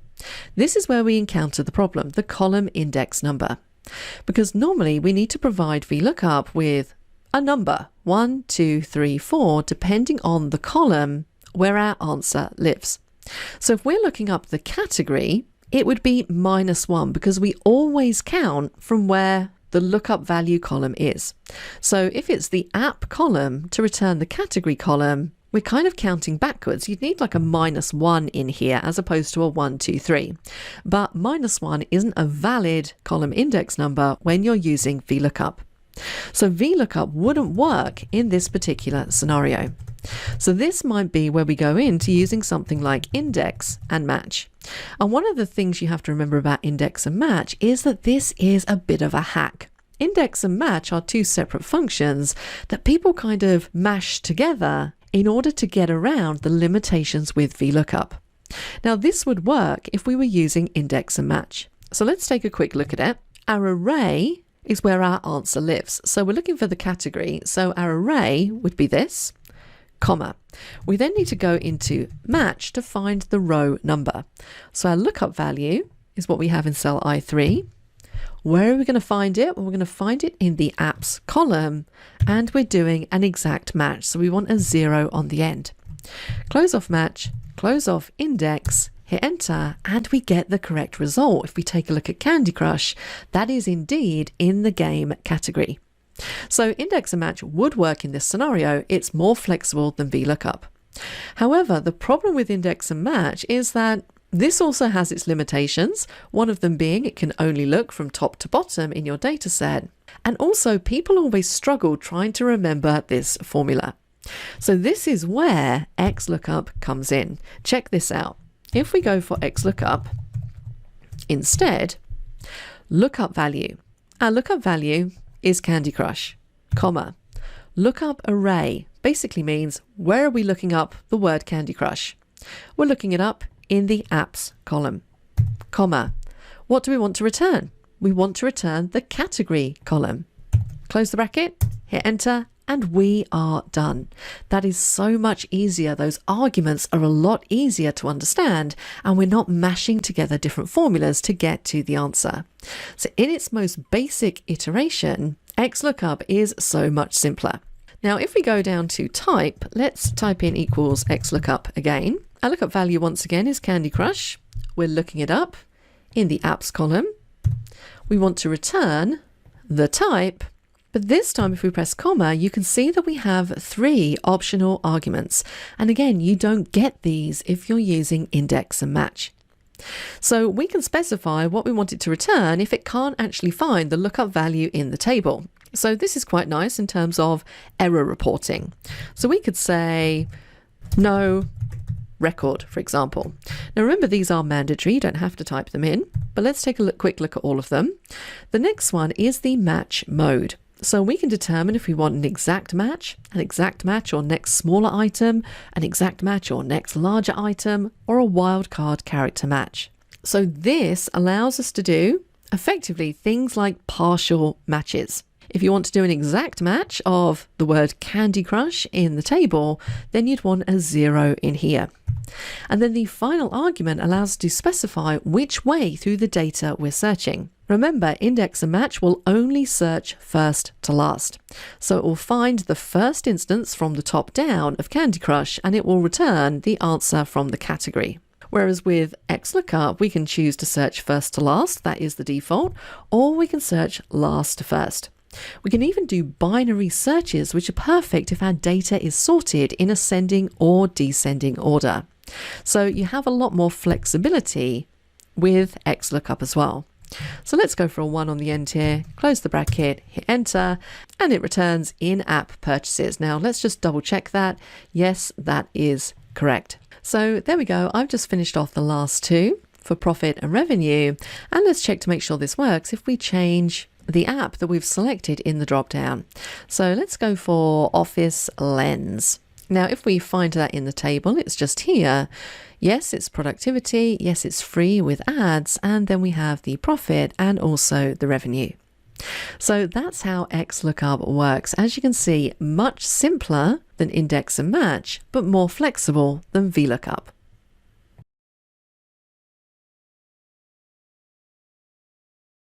XMATCH is the updated version of the match function for Excel 365 users. So if you're already familiar with the match function, maybe you've used it in conjunction with index, then you're going to find XMATCH a breeze. Because whilst XMATCH is an updated version of the match function, it's also very similar to XLOOKUP. And both XLOOKUP and XMATCH were released at the same time and contain similar options. So let's take a look at match first, and then we'll take a look at XMATCH. Now we're using the same spreadsheet here. This is our apps sales data, and I've already put it into a table, and I've called that table apps, and I've already created the data validation drop-down list, and we have Doom selected. Now, if I was to type in match into here, notice the arguments that we get. Lookup value, lookup array, and then the optional argument of match type. So let's say that our lookup value is Doom, comma, our lookup array, where are we going to find this lookup value? Well, we're going to find it in the apps column. And we want to do an exact match of the word Doom in the table. So we're going to select 0 just there, close it off, hit enter. Now, what does it return here? It returns a number 3. Because what the match function does is it finds the row number of the app. And when we say row number, we mean the row number of our data set, not the actual row number of the worksheet. So you can see here that in this table, row number 3 is the entry for Doom. Now, most of the time, you don't want it to return the row number. You actually want it to show the category. And that is where we have to combine it with index in order to get the result that we want. So match will generate the row number, and all we need to do is wrap it in an index and select the array. Now, the array is the column that we want to return. In this case, the category. So our array is the category column, comma, you can see the next argument of index is row number, and that is where we have our match function. That's going to generate the row number for us. We can then simply click at the end, close off index, hit enter, and it returns the actual category as opposed to the number 3. So that is how the match function works along with index to give us a really nice way of looking up information. Now, with that said, let's take a look at XMATCH. So we're going to type in equals XMATCH. Now, XMATCH is different to match in that we have a few more arguments, and these look more reminiscent of the XLOOKUP formula. So we have lookup value, that's going to be Doom. Lookup array, where are we going to find that lookup value? We're going to find it in the apps column, comma. We're now into add two optional arguments. So with XMatch, we can define the match mode, whether we're doing an exact match or a partial match. Now I want to do a full match here, so we're going to do a 0, comma, and then we get to determine which way we're searching through our data set. Again, you don't have these options when you're just using match. So I'm going to say first to last, close off XMatch, hit enter, and it's going to give me the same result. It's going to give me 3. Now, of course, even though I've used XMatch, I could wrap this in an index. So let's double click. And all I would need to do here is type in index. What do we want to return? What's our array? Well, the category is what we want to return. So that's our array, comma. The row number argument is going to be generated by the XMatch formula. Close off index at the end there, hit enter, and we get the result. So we can combine XMatch, which is a newer dynamic array function, with one of the older functions, index, to get our result. So it's worth thinking about using XMatch as opposed to match if you prefer to use the index match combination for lookups.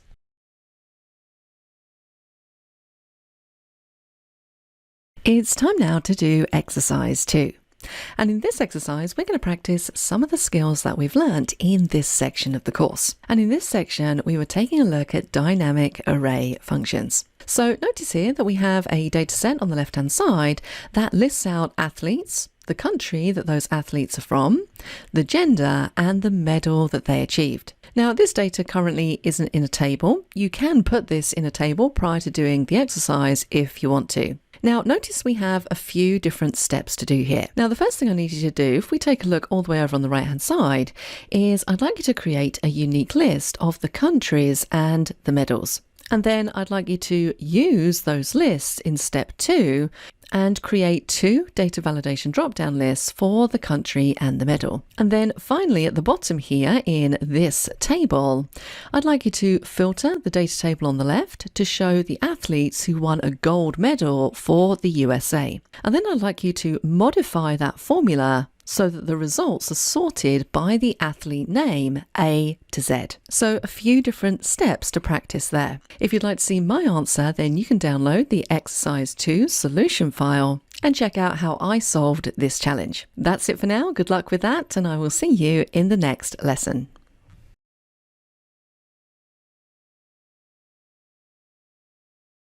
In this lesson, we're going to take a look at how we can use lookup functions to perform a two-way lookup or a lookup with multiple criteria. Now you can see here that we have a table.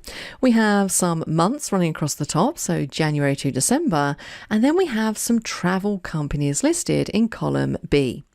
And then in the middle here, we have all of the revenue generated for each month by each of these travel companies. Now what we want to do in the little table above is we want to be able to select a month from a drop-down list, select a company from the drop-down list, and have it pick out of this table the sales value.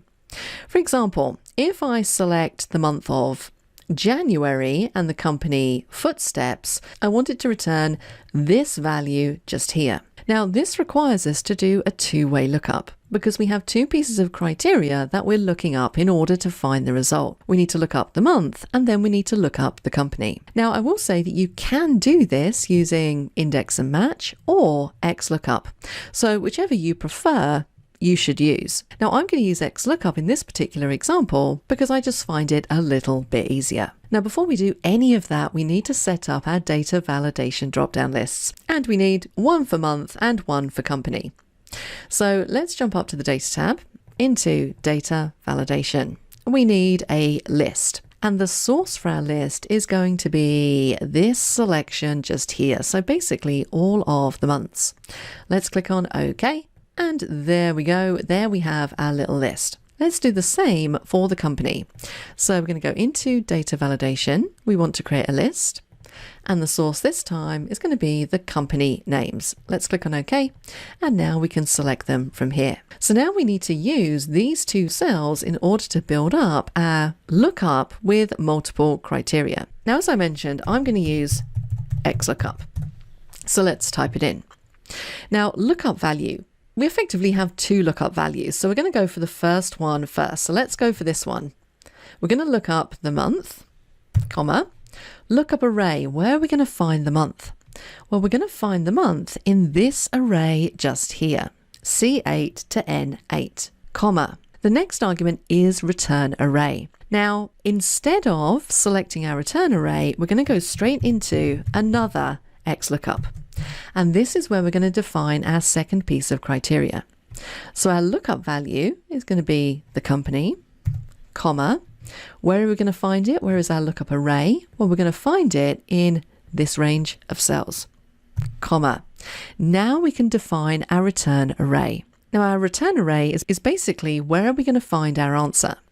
Now our answer could be anywhere in this table depending on the month and the company that we've selected.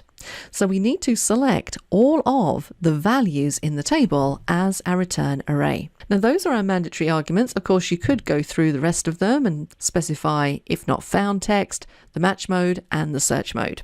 We're not going to do that. We're going to stick with the 3 mandatory arguments. Let's close off our first XLOOKUP, close off our second, hit enter, and we get a result. So let's check to see if this is correct. We're going to go across to May and footsteps. So let me just highlight this so you can see it a bit easier, 32,868. And if you check out the result that we've got, if I put comma formatting in here, you can see that yes, that is exactly the same. What about if we change these drop downs? Let's go for August and let's go for Go Explore. So this time we're looking in the top row at the August value, which is this one just here, 28,916, and that's exactly what we have in cell D5. So this is working perfectly. Now let's take a look at what this would look like if we were using index and match.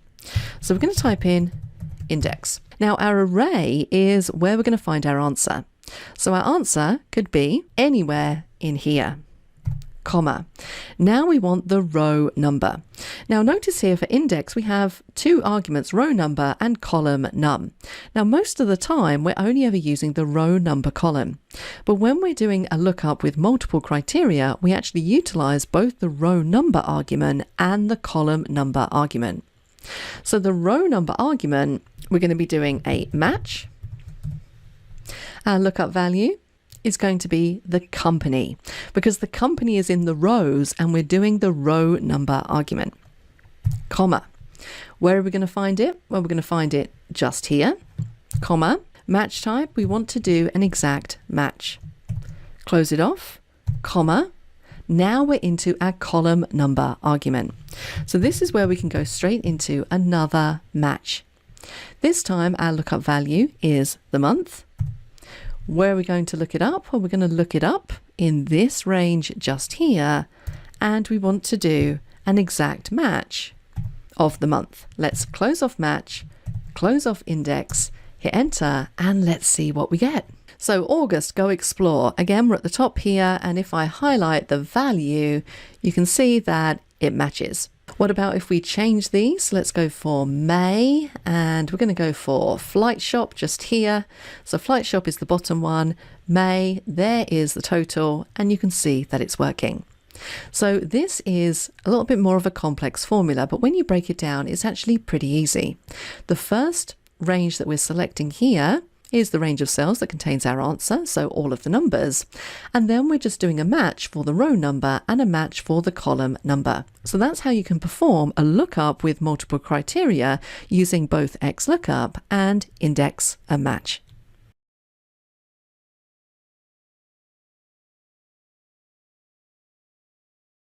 In this lesson, we're going to discuss a very common problem when it comes to lookups, and that is what happens when we have duplicate lookup values. Now, if you're a little bit confused about what I mean, let's take a look at my dataset. You can see here I have a list of employee names, I have the department that they work in, and also the country that they work in. But we have a bit of a problem because we have 3 members of staff called Olivia Moore. You can see here we have Olivia Moore, who works in the sales department in the UK.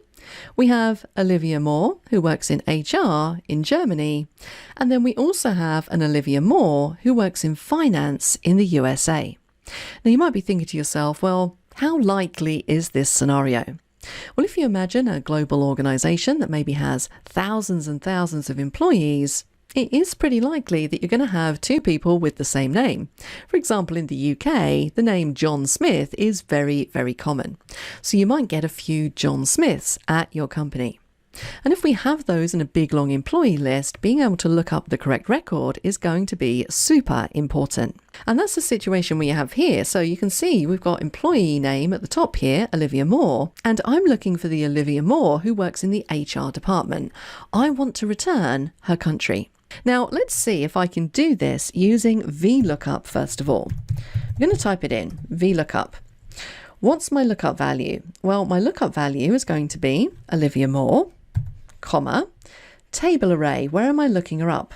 Well, I'm looking her up in this table below. Now, I've already converted this data set into a table, so I'm just going to select the entire table. You can see it's called employees, and then I can choose the column index number that I want to return. Now, I'm looking to return the country that she's located in, which is column number 3 in the table. And I want to do an exact match. So we want a false or a 0 on the end. This is a very standard VLOOKUP. Let's hit enter and see what we get. So it's telling me that Olivia Moore, who works in HR, is located in the UK. Now let's check that. There's Olivia Moore, who works in HR, but she's actually located in Germany. So this result is incorrect. Now, why am I getting UK? Well, that's because VLOOKUP starts at the top of the list, and as soon as it finds the first occurrence of Olivia Moore, it's going to return the country.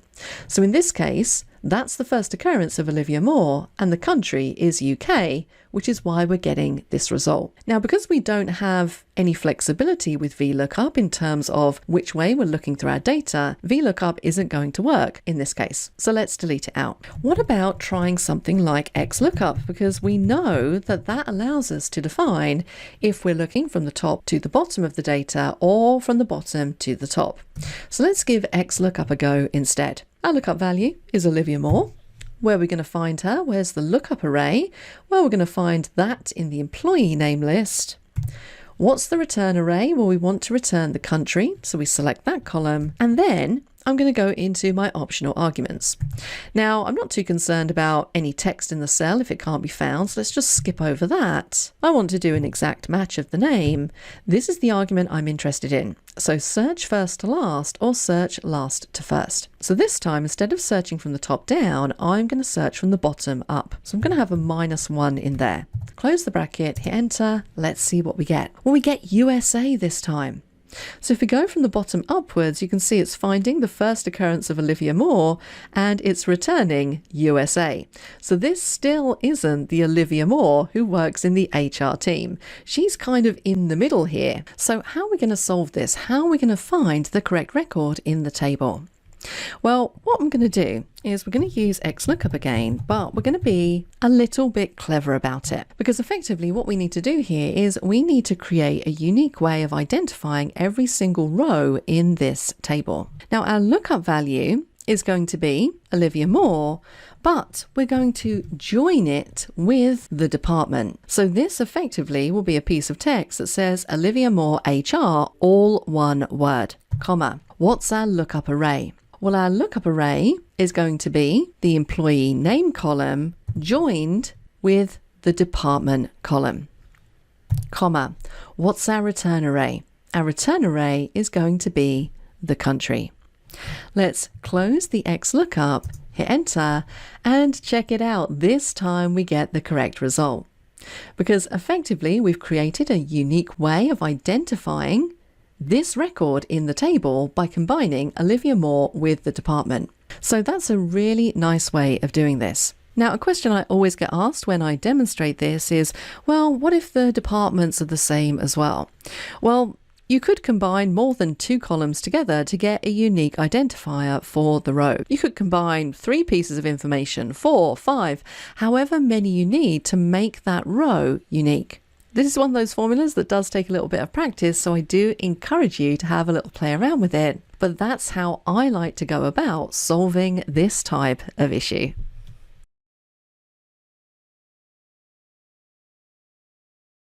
It's time now to do exercise 3.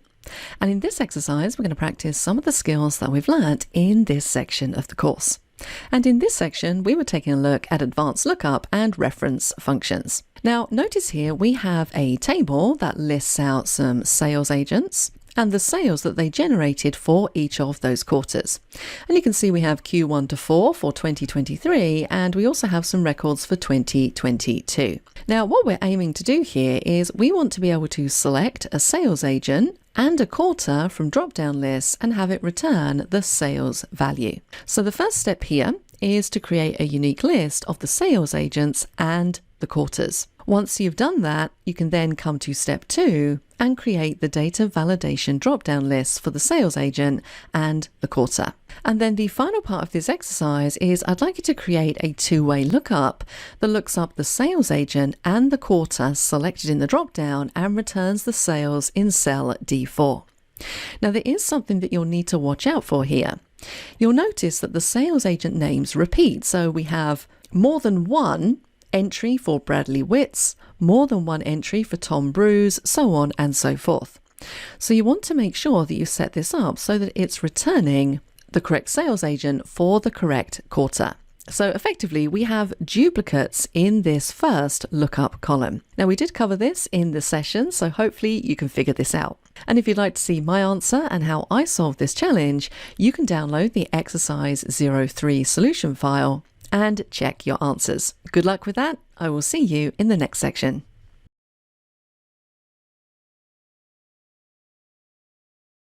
In this lesson, we're going to start to take a look at the LET function. And if you're familiar with programming terms, then LET might be something that's familiar to you. If you're not, don't worry, we're going to take this from a very basic example up to a more complex example. But the main thing that you need to know about LET is that it allows us to create variables and use those variables in formulas. Now, you might be thinking to yourself, well, why on earth would I want to do that? Well, one of the main advantages of LET is that it makes your formula a lot more lightweight, and it also makes it more efficient, particularly if you have a formula where you have the same cell references repeating over and over again. And that's the thing about LET, it works on this concept of variables. Now, before we get too far ahead of ourselves, let's take a look at a really basic example so you can kind of understand where we're at. So on the spreadsheet here, I just have three numbers, 10, 6, and 2. And it might be that I want to perform a calculation on these numbers. So maybe I want to type in equals sum, and I want to add 10 to 6, and then I want to divide them by 2. So we're just using 3 cell references there. Hit enter, and it gives us our answer of 8. A very basic sum calculation. Now, if you take a look at this in the formula bar, you can see that I've used 3 cell references. Now, instead of using those cell references, I could set them up as variables and use the variables in the calculation instead. And the way you need to think about variables is it's basically just giving a name to cells. So kind of like a named range in a way. So I could give this cell a name, this cell a name, and this cell a name. That's basically a variable. Now, we set this up using the LET function. So let's type in LET. You can see the arguments name1, name value1, calculation, or name2. So LET uses what we call variable pairs. So we define a name and then we give that name a value. And we carry on going defining our names until we want to do a calculation. So let's take our very basic sum example just here. What I could say is that I want to name 10x, comma. That's the name. I can now assign the value, which is 10, comma.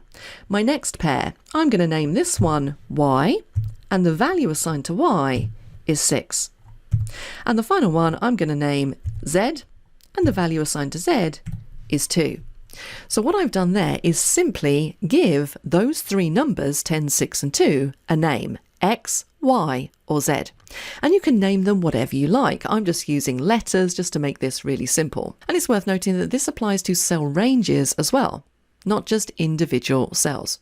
So if you've got a column of sales totals, you could set up in a LET the entire range and call it sales. Once you have your variables set up, you can then replace the values in your calculation.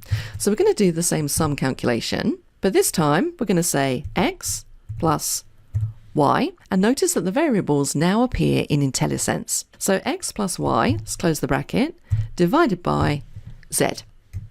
and then we need to close off our let.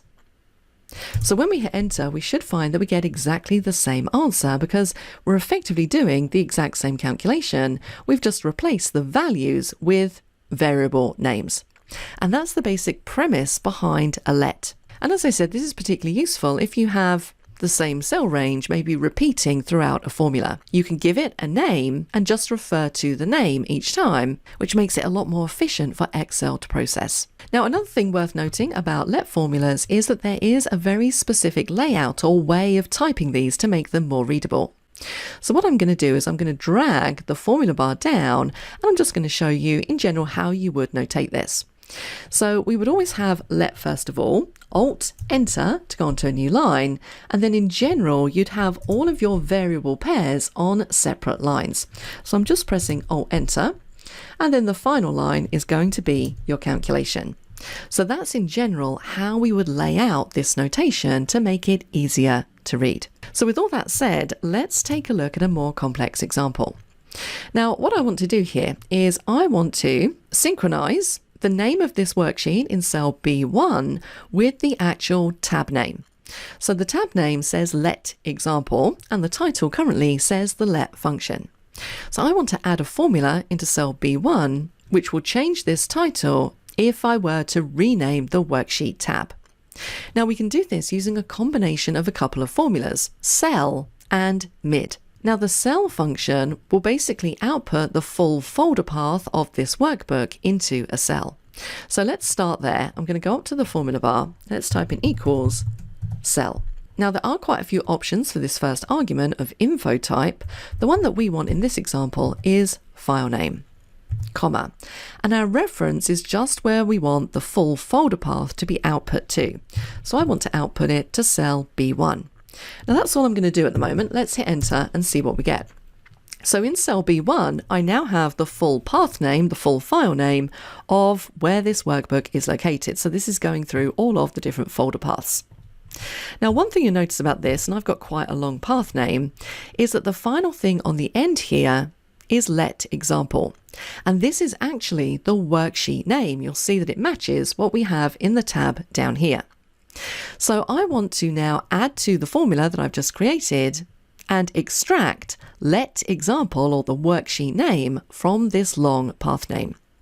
Now the way that I'm going to do that is I'm going to get the formula to find this closing bracket and then say extract everything after that. So let's go back up to our formula and make some modifications.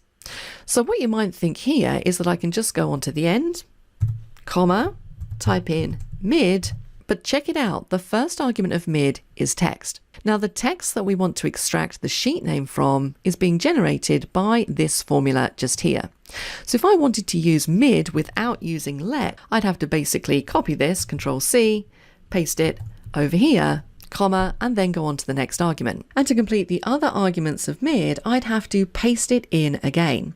So what I find if I'm doing this formula without using let is that I'm kind of repeating the same thing over and over again. Cell, file name, B1, cell, file name, B1. So it's not a particularly efficient formula for Excel to process or for you to type.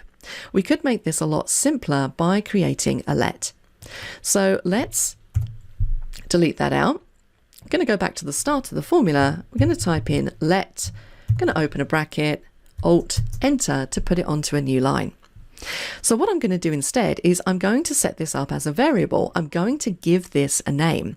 So this is similar to what we did in the basic example. We typed in X and said that X referred to 10. Now I'm going to give this formula a name, and I'm just going to call this path name.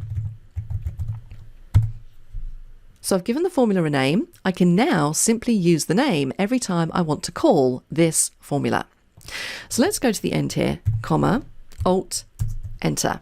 I can now go into my mid calculation, which is going to allow me to extract the sheet name from that long file name using the mid text function. Now you can see the first argument is text. So the text we're extracting from is being generated by this cell formula. We don't need to type that in because we can now just use path name. So much easier. As start number, well, I'm going to go into a find, and we want to find the closing bracket. Within text, again, if we hadn't have used let, this argument here would have required us to type cell file name B1 yet again, for the third time in this formula. But we don't need to do that if we have a let. We can just type in path name. I'm going to close the bracket. Now, if I was to leave this formula like this, it's basically going to extract the closing bracket as well. So we just want to add a +1 on the end there just to move it along one. We're back into our mid, comma, number of characters. Well, we can have 32 characters in a worksheet name, so I'm just going to add 32 on the end. Close the bracket, and there is our formula. Let's close off the let, hit enter, and check out what happens. Can you see that this is now in sync with the worksheet name at the bottom? So if I was to change this just to the let function and hit enter, it automatically updates. So hopefully you can see there a good example of how much more efficient it is to write formulas when you're using the let function and setting up variables.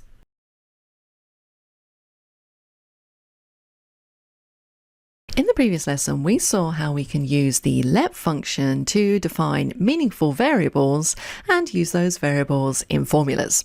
And we're going to move that idea on a little bit by taking a look at lambda, because lambda has many similarities with let in that we use variables, but it does also have some major differences. And one of the biggest advantages of lambda is that it allows us to create our own functions that we can reuse throughout the workbook. So let's dive in to an example. Now, let me just delete this out so we can start from the beginning. Here I have a list of sales prices, and in this column I want to calculate the sales price plus tax. And we can see in cell C4 that the tax rate is 20%. So this is a reasonably straightforward calculation. We just need to do sum.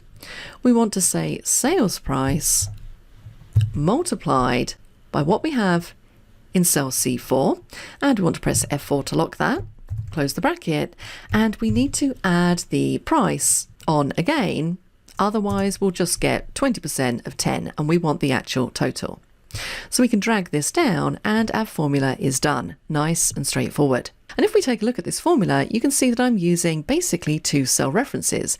B7 refers to the sales price and C4 refers to the tax. So what I'm going to do now is I'm going to set up price and tax as variables and use those in the formula instead. So we're going to type in equals lambda, and we have one argument, parameter or calculation. Now, one of the biggest differences between lambda and let is that with let, we define our variable and then immediately define the cell that it refers to. Now, with lambda, it works slightly different. We declare all of our variables up front, but we don't declare the cells or the range that they refer to until the end of the formula. So thinking about that sum calculation where we're basically using two cells, B7 and C4, I'm going to set those up as variables. So let's do B7. That refers to the sales price, so I'm going to call it price. And then cell C4 refers to the tax rate, so let's just call that tax. Those are my two variables, comma. Now I do my calculation. So this time we can say sum, and we're just going to replace the cell references with those variables that we've set up.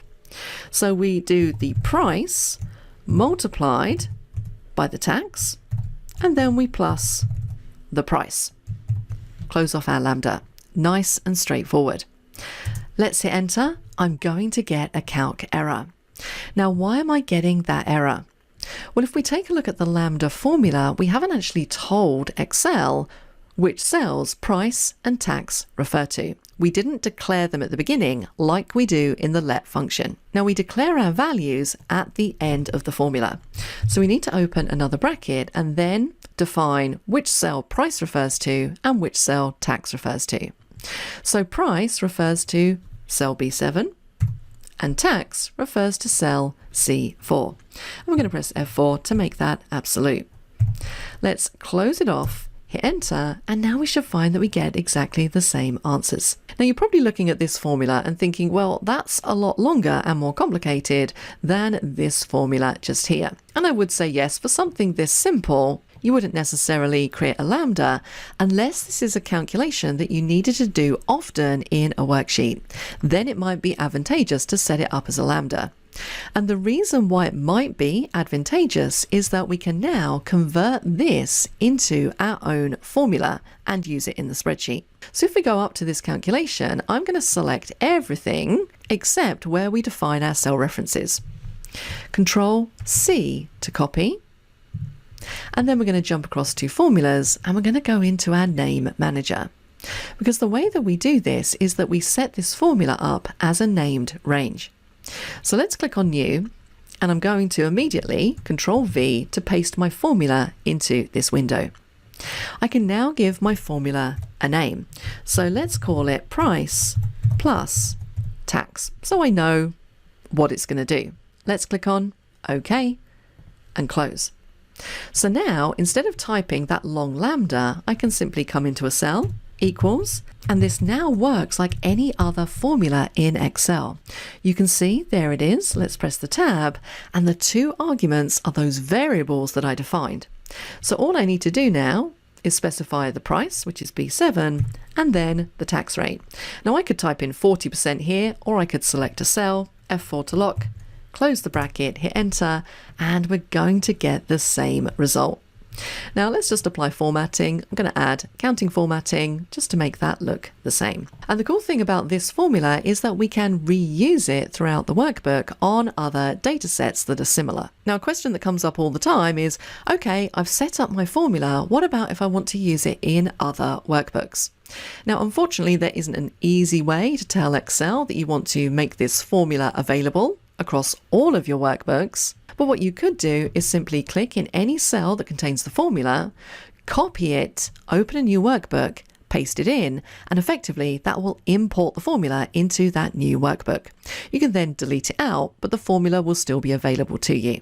So that's a little hack for getting around that. So now that we understand the concept of a lambda, let's use it in a more complex example. Now over here, I have a set of data that has some employees, their salary, the department they work in, and the region. And I want to do a basic sort by over here. And we've already seen how the SORTBY function works. Now I want to sort this data set by the salary in descending order and by the department in ascending order. So let's see what that would look like before we do our lambda. So we're going to say sort by. We want to sort the entire array, so everything. The first column we want to sort by is the salary column. So let's select that. And we want to sort in descending order. That will put the person with the highest salary at the top, comma. We then want to sort by the department column. And this time we want to sort in ascending order. So we need a 1 in there. So that's a basic sort by that we've already seen in this course. Let's hit enter. So let's turn this into a lambda. Now I'm going to go up to my formula bar and let's just make the formula bar nice and wide again. And we're going to type in lambda, open the bracket. Now remember, with a lambda we define our variables up front, and I'm using 3 cell ranges in the sort by formula: B4 to E17, C4 to C17, and D4 to D17. So I'm going to give these meaningful names. B4 to E17 refers to my entire data set, so I'm going to call this data, comma. C4 to C17 refers to the salary column, so let's call it salary, comma. The final one, D4 to D17, refers to the department column, so let's call that dept, comma.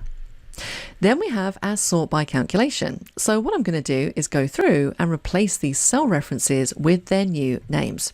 So B4 to E17 refers to data, C4 to C17 refers to salary, and D4 to D17 refers to the department. And then we need to close off our lambda. Now remember, if we hit enter, we're going to get a calc error because we need to tell the formula which cell ranges these variables refer to. So let's open a bracket. Data refers to the entire data set, B4 to E17, comma. Salary refers to the salary column, comma, and dept refers to the department column. Close the bracket, hit enter, and check it out. We get exactly the same result, except this time we're using a lambda. So now that we have this formula set up, we can do the same thing and create our own function. So we're going to select everything except those final cell references, Control C to copy. We're going to go to Formulas, Name Manager, create a new name, and let's paste it in, Control V. Now I'm going to give this a name, so we'll call it Sort by Salary, and click on OK, and close. And now we can simply use that instead. So now if we type in equals, we can choose Sort by Salary, and we get our 3 arguments, data, salary, and department. So our data set is just here. The salary is this column just here, and the department is this column just here. Close the bracket, hit enter, and we get the correct result. And just to show you one last example, if we scroll down, we have another data set that has different data, but it's kind of similar. I might want to sort this data using my new formula. Now, one thing you need to watch out for here is how you're actually naming your variables, because these are very specific to the data set that I set this formula up for, data, salary, department. So if I then want to use these on another data set, you can see that this data set doesn't have a salary or a department column. So you might want to make these a little bit more generic. So let's do that. Let's go back to the name manager. Let's select our formula. And what I'm going to do here is I'm going to call this first one range instead, RNG. The next one I'm going to call sort 1, and the next one I'm going to call sort 2. So these are kind of generic and could apply to any data.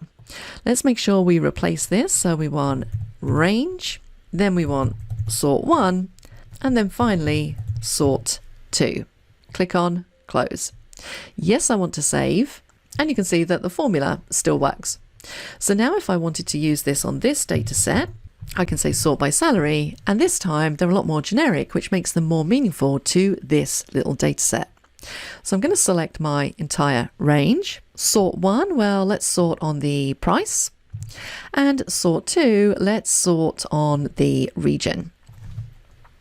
Close the bracket, hit enter, and we get our results. So hopefully you can see there's some of the advantages of using Lambda and creating your own formulas.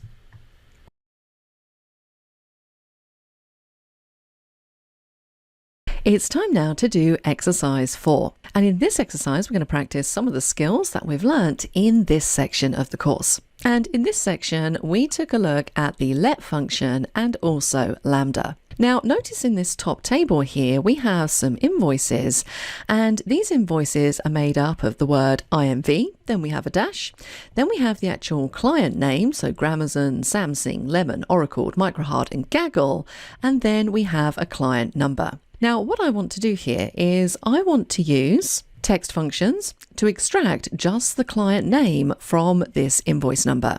So for the first one, I just want it to say Gramazon in the client name. For the second one, Samsung, so on and so forth. Now, once you've constructed the formula that will extract that, I'd like you to turn it into a reusable function using Lambda. So think back to the Lambda lesson and start to explore in your mind how you might possibly do that. And when you create the Lambda function, I'd like you to call your new formula text mid.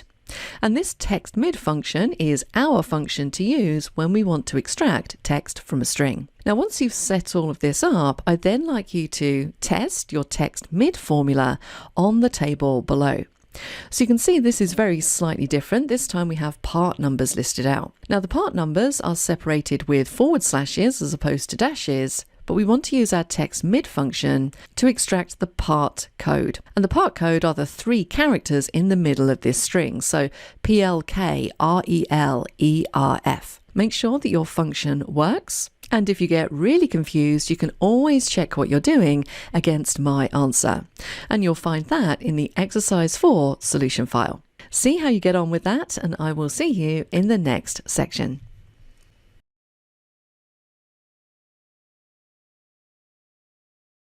At this stage in your Excel journey, you should be reasonably familiar with pivot tables. And in fact, we covered pivot tables extensively in the intermediate version of this course. Now, every demonstration that we've done of pivot tables has basically been using one data source to create a pivot table. So just to move this idea on a little bit and take it more into the advanced realm, we're going to start to explore how we can build a single pivot table, but based on multiple different data sources. So let me show you what I mean. Now on the screen here, I have a file called orders.xlsx, and this is a list of orders for a coffee shop. You can see we have different products. They're selling cappuccino, and if we scroll down further, there's flat white and latte and espresso and all of that good stuff. We can see a customer ID column, an order ID, the product, the units sold, and the date. Now currently, if I wanted to analyze this data set on its own using a pivot table, I could definitely do that, but the customer ID here isn't particularly meaningful. So I just have a number for each of the customers. I don't have anything like their name or any other details. Now that's because I have all of the customer information contained in a separate workbook. And that workbook is here. It's called customerlist.xlsx. So now we have the different customer IDs, so there's just 5 of them in this example, and the name of the companies that buy coffee from us. We then have further details about our customers, so we have their phone number, the address, the city, the state, the zip, and also the country. And I also have a third workbook, and this workbook is called Coffee Types. So here you can see all of the coffee types listed, but again, we have a little bit more information that we don't have in any of the other tables. We have the revenue per coffee and the cost per coffee as well. So maybe I want to build a pivot table that utilizes all of the data across these 3 different tables. Now we can do this using something called Power Pivot. And you can see that if you take a look up at my ribbons, I already have my Power Pivot ribbon loaded up. Now, this isn't something that you'll see by default when you open up Excel. This is an add-in that you need to turn on. And it's an add-in that is included in Excel. You don't need to download it from a website. So let me just very quickly show you where you go to turn that on. We're going to go to File, and we're going to go down to Options. And we need to go into the Add-ins page. Now, if you go down to the bottom where it says Manage, we're going to click the drop down and we're going to go to COM Add-ins and click on Go. Now, what you'll find when you bring up this window is that one of them is Microsoft Power Pivot for Excel. So if you can't see that ribbon, it's going to mean that you just need to tick this box, click on OK, and you should see this ribbon appear. And this is the ribbon that we're going to use to basically combine our data sources and link our different tables, because that is the important point about Power Pivot and when you're working with multiple sources. The tables need to have a corresponding field to link to. Now, the first thing we need to do is basically get all of the tables into Power Pivot. So I'm going to click in this first table, the orders table. I'm going to go up to the Power Pivot ribbon, and we're going to click Add to Data Model. This button just here in the Tables group. It's going to open up the Power Pivot window, and there is our data set. Notice at the bottom we have a tab called Orders. Now we also need to add the other 2 tables from the other 2 worksheets into the Power Pivot data model. So I'm going to go up to the Get External Data group. We're going to say From Other Sources, and we're going to scroll down until we find Excel file. There it is. Let's click on Next. So now we can browse for the other 2 files. So I'm going to click on Browse. And there is one of them, so that's Coffee Types. Let's select it, and you need to do these one at a time. And let's click on Open. And it's really important to check this box, Use First Row as Column Headers. So it's really best to make sure that you do have your data or your headers in the first row in each workbook. Now we can click on Test Connection to make sure that that's going to work. I can see that yes, it's succeeded. Let's click on OK and click on Next. And this is the table I want to import, so let's click on Finish. And you can see it says 6 rows transferred. Let's click on Close. And there we go. We've now imported the Coffee Types workbook. So I have 2 workbooks in my data model. Let's do exactly the same thing and import that last one. So from Other Sources, we're going to scroll down till we find Excel. Click on Next. Let's browse. And the final spreadsheet to import is customerlist.xlsx. And another point to note here is that you can't have these open. Everything needs to be closed for you to be able to import them in. So let's click on Open again. I'm going to say Use First Row as column headers. Let's test the connection. Everything's looking good. Click on Next. This is my table. Let's click on Finish. And there we go, 5 rows transferred. Let's click on Close. And there we go. We now have all 3 of our tables imported into Power Pivot. Now, currently, if you take a look at the Power Pivot ribbon, we're clicked on the Home ribbon. We have 2 other ribbons, Design and Advanced. We're not going to be exploring all of these because that is pretty much outside the scope of an Excel Advanced course, but we are going to be taking a look at some of these options on the Home ribbon. Now, if you cast your eyes across to the View group at the end, you can see that currently we're working in Data View. And Data View just means that we can see all of our data tables that make up this new data model. Now, we do have another view called Diagram View, which we're going to switch into in the next lesson. Because as I said, we need to make sure that we're linking all of the tables together by common fields. If we don't do that, each table is going to be completely independent of the other. So if you want to build a pivot table utilizing any of the information in any of these tables, it's not going to work unless they're linked. So that's exactly what we're going to do in the next lesson. We're going to pick it up at this point.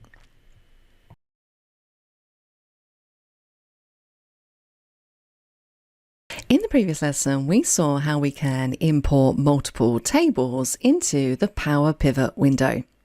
And we finished up that lesson by talking about the fact that we are currently working in Data View.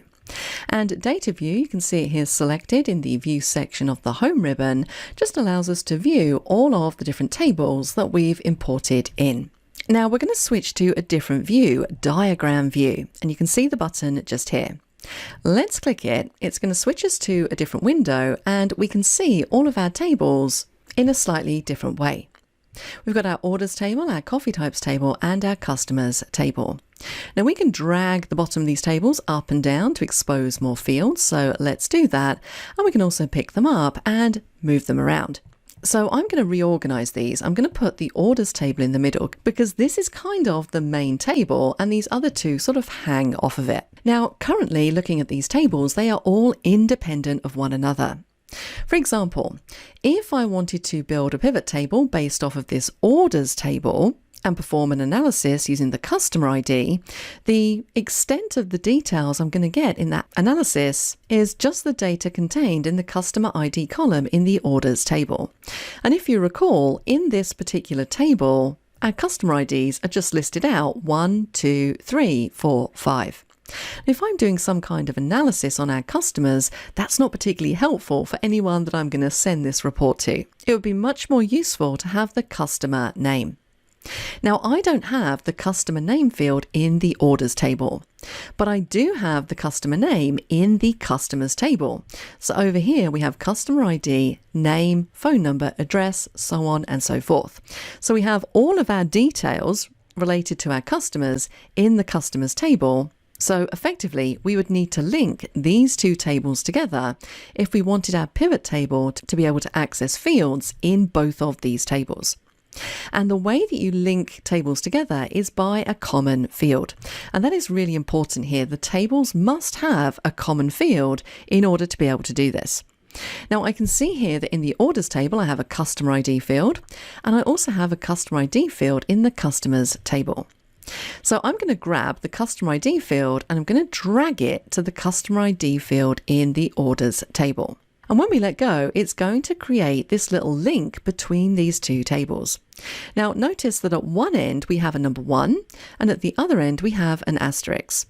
Now, this represents what we call a one-to-many relationship. So what this basically says is that one customer could have many orders. And if we double click on this little join, it's going to open up an edit relationship window. We can see the orders table at the top. The customer ID field is the one in use, and that is linked to the customer ID field in the customers table. So this is a nice way to check that you've linked the correct fields. So we now have these 2 linked. We also need to link the coffee types table to the orders table. Now again, we need to use a common field. And in the coffee types table, we have the coffee types listed out, so cappuccino, latte, mocha, so on and so forth. And we have that same field in the orders table. So we can use these fields to link the tables together. So I'm going to grab coffee type and we're going to drag it to the same field in the orders table. And again, we have a one-to-many link. One coffee type could be part of many orders. And if we want to check the relationship, we can double click and you can see here the coffee type field in orders is linked to the coffee type field in the coffee types table. So that all looks good. So now that we have our tables linked together, it means that we can build one pivot table and have access to all of the fields across all of the tables.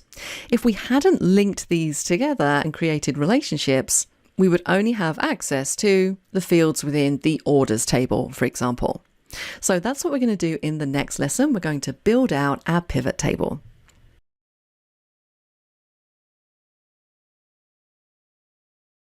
In the last lesson, we saw how we can create relationships between different data sources. And in a moment, we're going to build a pivot table using all three of these tables from different workbooks. Now, prior to doing that, I want to show you something else, which is pretty cool. So for this, we're going to switch back into Data View by going to the Home tab, the View group, and we're going to click on Data View. So this is going to take us back to where we have all of our tables. Now I'm going to go to the bottom and let's click on the Orders table, because here we can see a list of the customer IDs, the order IDs. This is coffee types. Let's expand that out, the units sold, and then we have the date. Now, another thing that we can do within the Power Pivot window is we can make some changes to the way our data is displaying. For example, in the units sold column, if I select that entire column and go up to the formatting area, I can change the format of this column. So instead of having it on general, I could have it as a whole number. I could add a comma, like so. And the date column, I don't really need the time in here. So once again, I'm going to select the column, go up to formatting, and we can change it in the drop down. So I don't want the time, I'm just going to have the date. So let's change that. There we go. That looks a little bit tidier. So there are a few little changes that you can make within here. Now, the thing that I really want to show you is how you can add what we call a calculated column to our dataset. Now, maybe I want to work out or calculate what the total profit is per order. Now, if we take a look at our different tables, for example, the coffee types table, I have information in here which could help me. For example, I have a column called Rev per coffee, so revenue per coffee. I also have a column called Cost per coffee. So effectively, the profit would be the revenue minus the cost. So what I could do is I could add a column into this table that gives me the profit. So the profit didn't actually exist in any of our original source data, but we can add a calculated column to make it so. So what I'm going to do is I'm going to double click in the column header and let's just call this profit. And what we can now do is add a calculation.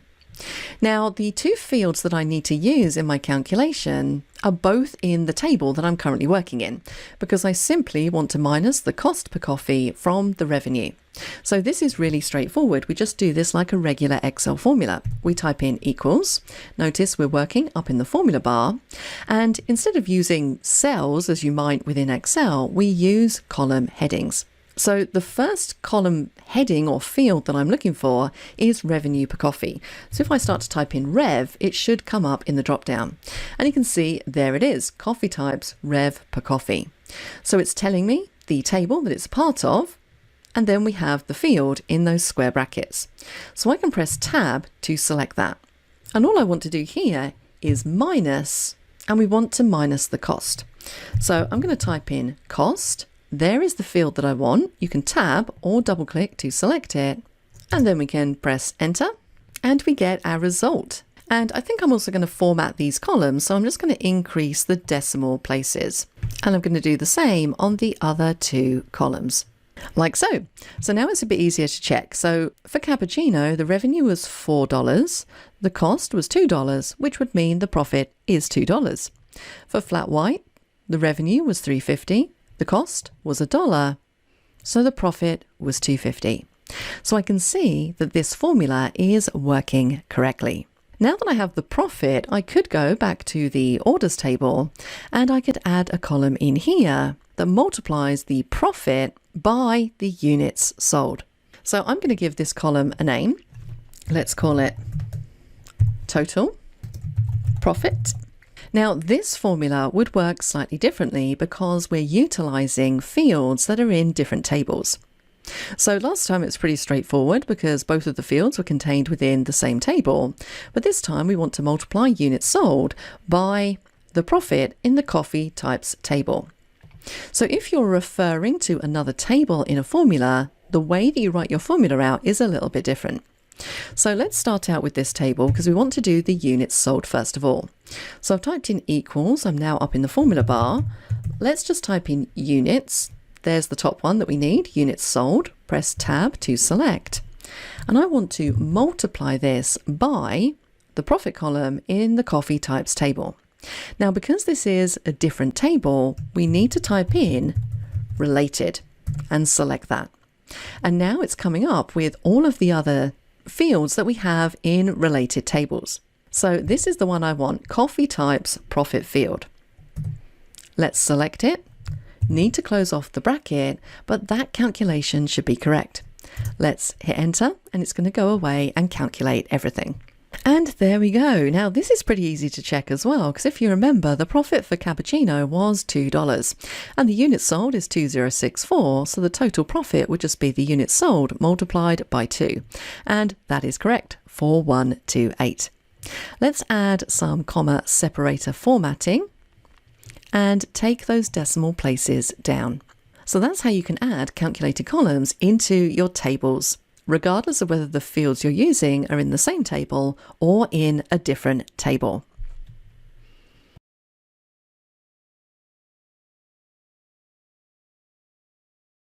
In the last lesson, we saw how we can add calculated columns into our tables. So now we have all of our information, it's time to use all of these tables to build one consolidated pivot table.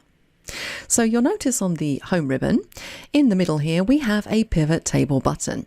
And this is a two-sided button. If we click the top, it's just going to create a pivot table. If we want to see more options, we can click the bottom half and we can choose to create a pivot table, a pivot chart, a chart and table, so on and so forth. Now we're just going to start with a basic pivot table. So let's click it. It's going to take us back to Excel and ask us if we want to put this on a new or an existing worksheet. Now I'm going to say new worksheet. Let's click on OK. Now another thing you'll notice is that I have this yellow message that says autosave turned off.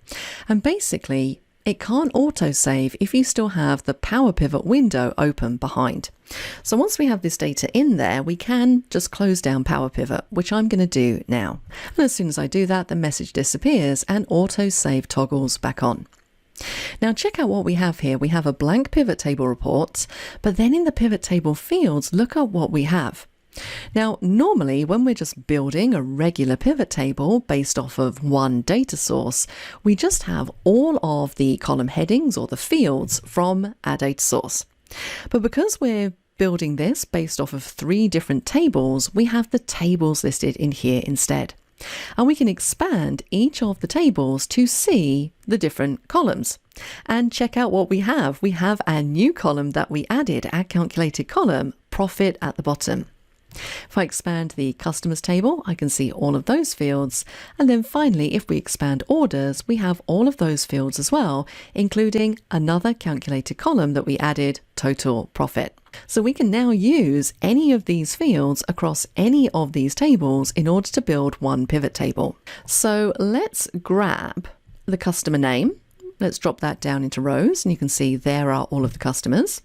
I could then grab the coffee type field and drop that into the columns. And then maybe I want to grab the units sold from the other table and drop that down into values. And you can see exactly what that looks like. Everything is linking together nicely and we're getting a nice analysis. I could, of course, then go into my pivot table options and start redesigning the look and feel of this table. For example, if we go up to the design ribbon, maybe I want to turn off the grand totals. Let's turn those off. And I could even build a pivot chart from here. So let's go to the Insert tab, and I'm just going to open up the Insert Chart dialog box so I can see all of my charts. So I can go through each of these and see which one is going to be best to display my data. So I think I'm going to go for a bar chart. Let's click on OK. And there it is. We get a nice visual representation of data that we've effectively grabbed from 3 different sources. I then might right click and say hide all field buttons on chart. I might want to move the legend. So let's say that we want that at the top. And maybe I want to add a chart title as well, which says units sold by customer and coffee type. So that looks pretty nice. Just going to make that title bold. And very quickly there, we've seen how we can consolidate data, create our own fields, and use those to build pivot tables and pivot charts.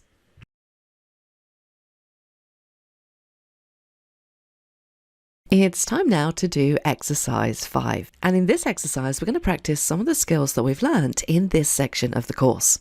And in this section, we were taking a look at Power Pivot. Now, you'll find a folder in the exercise files folder called exercise 5. And that contains all of the files that you're going to need to complete this exercise.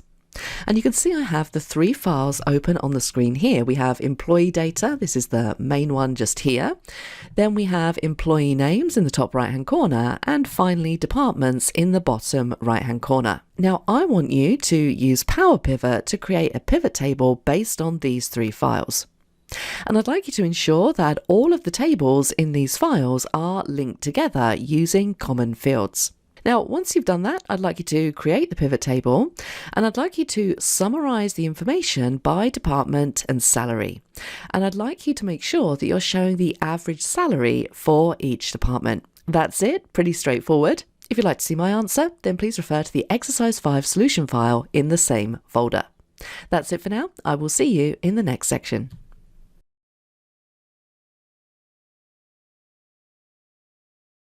A tool that's become really popular over the last couple of years for importing and transforming data in Excel is Power Query. And if you've never used Power Query before, then this section should provide a good introduction. So in this lesson, we're just going to take a quick look at what Power Query is and how we can import data into it. Now, Power Query can be used for many different things, but one of its most popular uses is for cleaning data. Now, if you're used to cleaning data using Excel functions, you can still continue with that method if you would prefer. But a lot of the time when I show people Power Query and how simple it is to clean data sets, more often than not, they switch to using this instead of having to type in columns with formulas such as trim, proper, replace values, all of that kind of stuff. Now, the data set that we're going to be cleaning, I've got saved off into a text file. So you can see here, this is just a basic data set, and I actually got Microsoft Copilot to generate this for me. We have a column with product IDs, we have some product names, price per item, revenue and profit. Those are the column headings. Now this is a text file, so everything looks a little bit strange and a bit out of alignment, but this might be typical of a download that you get from an external system every Friday. So maybe each Friday, I pull out of our company system a text file with the latest sales data. And it's my job to get that into Excel looking neat and ready for analysis. So this is where Power Query can come in really useful. So let's close this text file down for 1 second and go up to the Data tab. Because what you'll find is this Get and Transform group at the beginning here. And this is where we come if we want to import any type of data into Excel. Now this might be a text file like we're using, but you could also import data directly from the web, from a table or a range contained in another Excel worksheet, even from a picture. That's one of the newest options. So if you've got a picture of maybe a PDF file on your phone, you could import that in. And to see the full list of sources, if you click the Get Data drop-down, we have different categories just here. So there we go. We can import from Excel, from a text file, from PDF, from a folder. We can even import from database files, so Microsoft Access databases, Oracle databases. We can import from Azure, the Power Platform, or even online services, such as SharePoint Online Lists and things like Salesforce reports. So pretty much every type of file that you might want to import in is covered underneath this Get Data dropdown. Now we're doing something reasonably basic. We are importing from a text file. So I'm going to select this option just here. And there is my text file, productsales.txt. And you'll find this file in the course files folder if you'd like to follow along with me. So let's click on Import. Now this is what you're going to get. Excel is going to take a look at that text file and it's going to show us the first 200 rows. Now you can see here it's going to import it in like this, and I can already see a number of things that don't look quite right with this data set. So at this point I get to choose if I want to load this into Excel as it is, and I could choose to do that. Notice we have a load button at the bottom. If I was to click this, it's just going to load it as it looks into the Excel workbook, and I could then use text functions and various other utilities to tidy up this data set. But notice that we also have a transform data button just here. Now if we click on transform data, that's going to open up this file in the Power Query editor. So let's do that. Let's click on transform data. It's going to create a connection to that file, and you can see it's opening it in the Power Query editor. Now, if you've never been in here before, this can look a little bit overwhelming, but it's actually pretty straightforward.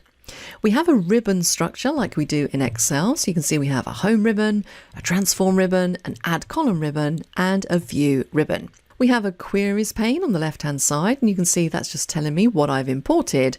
I could click on the arrow just here to minimize that navigation pane, which gives us a little bit more room in the main window. Now this is where we have the data set that we just imported, and this is where we would start to do our tidying up.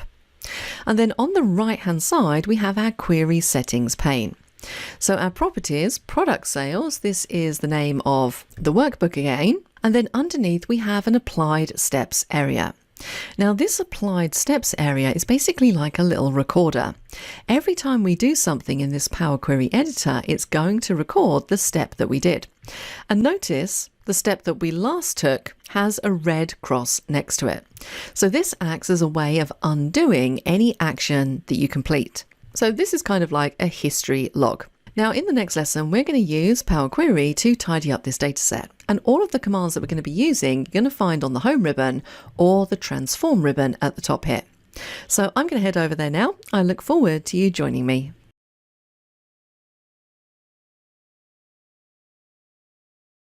In the previous lesson, we saw how we can import data into Power Query.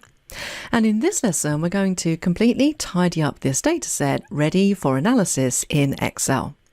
Because this data set that I imported in has a few different issues, which is making it look very untidy. And if we try to analyze this with a pivot table or a pivot chart, it wouldn't really make too much sense. So let's run through some of the options we have for cleaning a data set using the Power Query editor. Now, if I take a look at this data, I can see the first thing here is we have a completely empty column. So column 1, if I scroll down, there's nothing in there. So we can delete this column out. Right click and we have a remove option. Let's select it and it's going to get rid of that column. Nice and simple. Now the next thing that I can see that's an issue here is that we have the column headings, so product ID, product name, so on and so forth, in the first row of the table as opposed to in the heading row. You can see the heading row currently contains column 2, column 3, column 4, so on and so forth. So I'm going to want to use the first row as the column headings. So let's go to the Transform tab. And notice here in the table group, we have an option, use first row as headers. So yes, that's the one that we want. So let's pull that up and you can see they move up to the top. I can now see that we have a row that contains these little dashes right at the top of our data set. And if I scroll across, I can see that it goes pretty much across the entire table. So we can remove rows by going to the Home tab.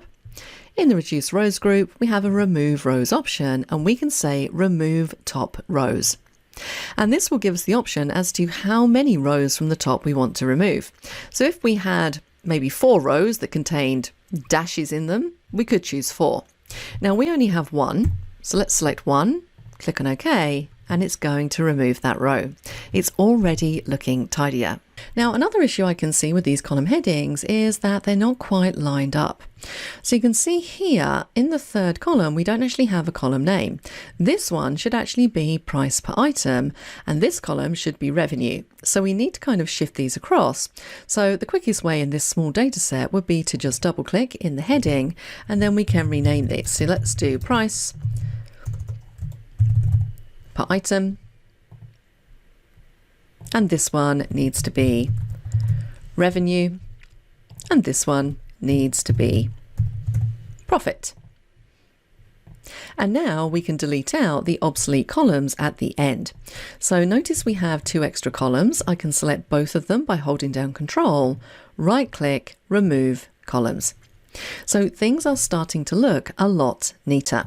Now, what else might I want to do here? Well, I can see I've got some issues going on in the product name column. I've got some spelling errors, so some of these are spelled widget instead of widget.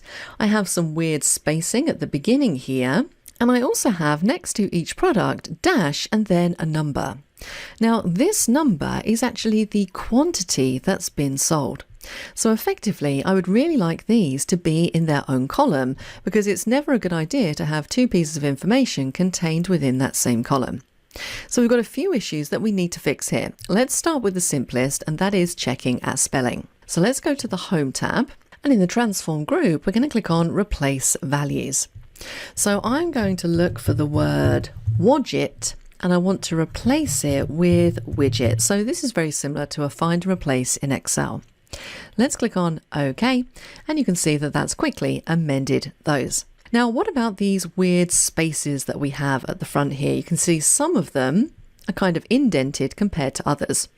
Well, this is where we can use the trim command. Again, that might be a function that you're used to in Excel in order to remove all of this erroneous spacing. And I always tend to apply trim to all of the columns in my dataset.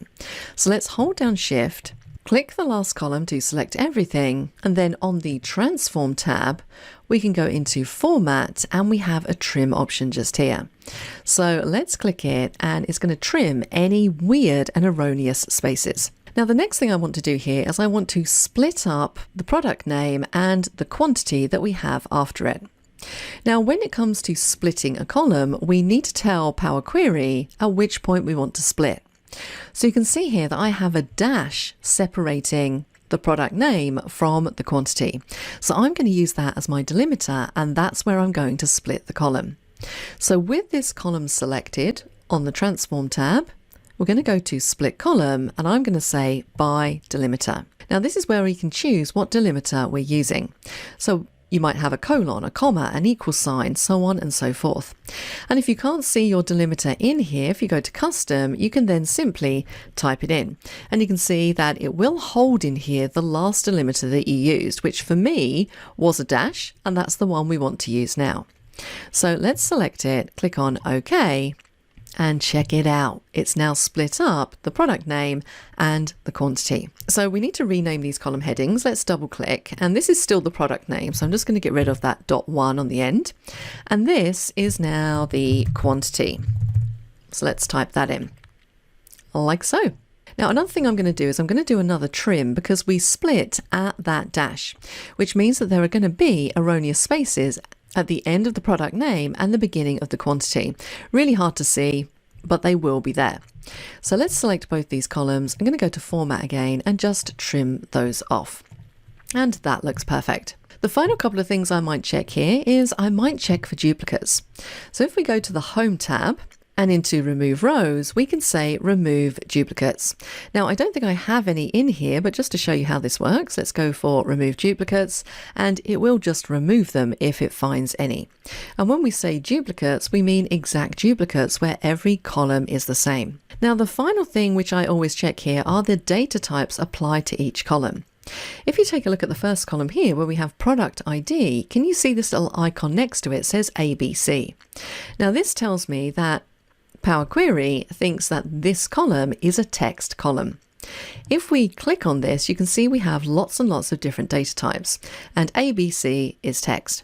Now, this is actually fine for things like product IDs, because Product ID isn't necessarily a number that we're going to need to use in a calculation. It is just a product ID.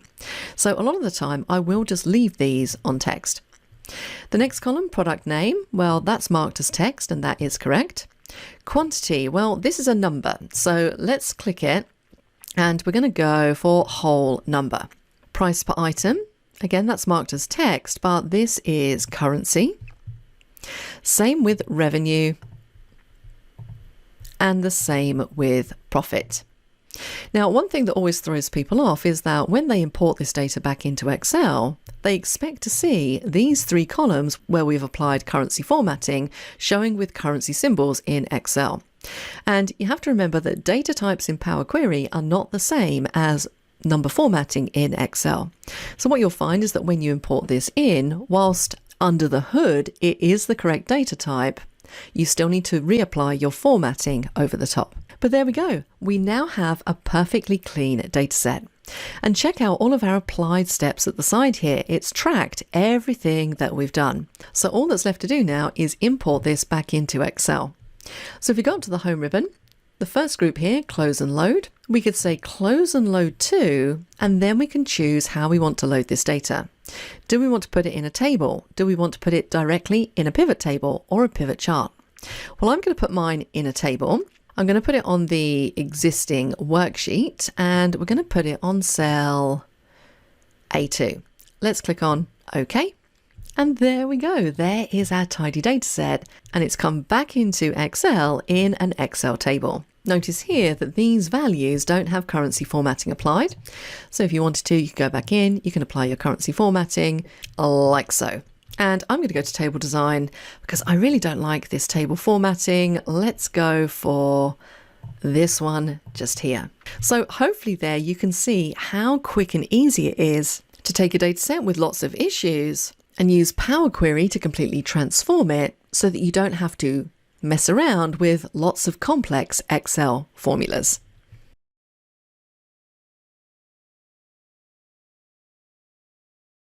In this lesson, we're going to take a look at how we can use Power Query to combine files together. And this is a really common task, and Power Query is excellent at it. So let's take a look at our scenario. Now notice here that I have a folder called Transaction Data, and you'll find this folder in the Course Files folder if you'd like to follow along. Now, if we double click to open up this folder, what you're going to see in there are 3 transaction files, one for 2019, one for 2020, and one for 2021. So if we take a look at one of these files, let's just open 2019. So this is the file for transactions for 2019. And you can see here we have a date column, a transaction ID column, a product number, an account number, and an amount. So let's say that at the end of each year, we upload a file to this folder, and that file contains all of that year's transactions. And what we're effectively aiming to do here is we want to combine all of the transaction files together into one big long file, and we want to set this up so that when a new file is added to the folder, any pivot tables or pivot charts that are using this data automatically update with that new file's data. And we can do all of this in Power Query. Now, a couple of important things to note prior to doing this. All of your transaction files, or the files that you want to combine, need to be consistent in their columns. So in every single file, I have these exact columns. The data is going to be different for the different years, but the columns will be the same. The other thing to note is that I've put all of my data into tables and I've given them table names. So you can see here, this one's called TBL Trans 2019. And the final important thing is notice at the bottom here, we have sheet 1. Now, I purposely haven't renamed these because I found that if you were to name this tab 2019, for example, and then the other file that you want to combine has a tab called 2020, you can run into problems with Power Query and start to get errors. So it's important to have all of your sheets named consistently, the sheets that contain your data. So I'm just going to leave all of mine on sheet 1. And just so you can see what the 2020 file looks like, let's jump back to our folder and open up 2020. And there you go. You can see that this is consistent. It looks very similar to 2019. We have the same column headings. I've put this into a table and called it TBL Trans 2020, but we still have just sheet 1 at the bottom. So with all that said, let's import those 3 files in the transactions folder and create a connection to that folder. So from Excel, and I've just got a blank Excel workbook, we're going to go to the Data tab, into Get Data from File, but this time we're going to choose from Folder. We're creating a connection to the transaction data folder that contains our transaction files. So let's select it, click on Open. So Excel is establishing a connection, and there we can see our 3 individual files that are contained within that folder, 2019, 2020, and 2021.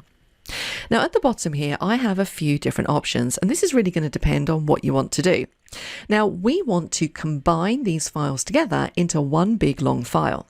So let's click on Combine, and I'm going to say Combine and Transform Data. I kind of want to look at what my data looks like to see if there's anything I need to tidy up before importing it into Excel.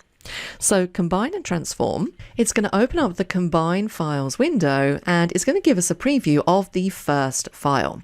So here's all the data for 2019, and if I click on Sheet 1, which is the tab that contains that table, you can see there is my 2019 data. If I wanted to check any other file, I could go to 2020. You can see we have consistency here, Sheet 1, that contains my table of data. So this is just sort of a good way for you to check that everything is looking good prior to opening it in Power Query. So I'm happy with this. Let's click on OK. So now we can see the data has opened in Power Query. And this isn't just one file, this should be one big combined file. Now I can easily check that. Notice that we have a source name column. Now this is a column that Power Query has added. This doesn't actually exist in any of my data sets. So this is just there, so you can see the file name that each row is attributed to. Now if I click the drop down here, I should be able to see all 3 files, 2020, 2021 and 2019. So I know that all of my data is now in this one big long file. It's combined it together. Now I'm just going to do a final sweep, a final look over my data to make sure there's nothing I need to tidy up here. And the first thing I'm going to do, because I don't really need it, is delete out this source name column. So let's click on Remove. There we go. Let's check our data type. So we have date just here, that's fine. Transaction ID, that's a number, that's fine. Product number, that's fine. Account number, these are all looking good. Amount, I'm probably going to change that to currency. Remember, we're just changing the data type here. We're not changing the actual formatting. And those are the only columns that we have. And notice on the right-hand side, all of the applied steps. Now the cool thing about this is that because we've now linked to the actual folder, when we add a new file into that folder, Power Query is going to run through all of these steps automatically. So let's load this dataset back into Excel. I'm going to go up to Close and Load. I'm going to say Close and Load to, and I just want to put this in a table. We're going to put it on the existing worksheet in cell A1, that's fine. Let's click on OK. And there we go, we have all of our files combined together. If I click the date drop down, I should see information for 2019, 2020 and 2021. So this is all looking really good. In the next lesson, I'm going to show you how we can import other files into Power Query, which are going to give the product number and the account number a little bit more meaning, and also what happens when we add new files to the linked folder.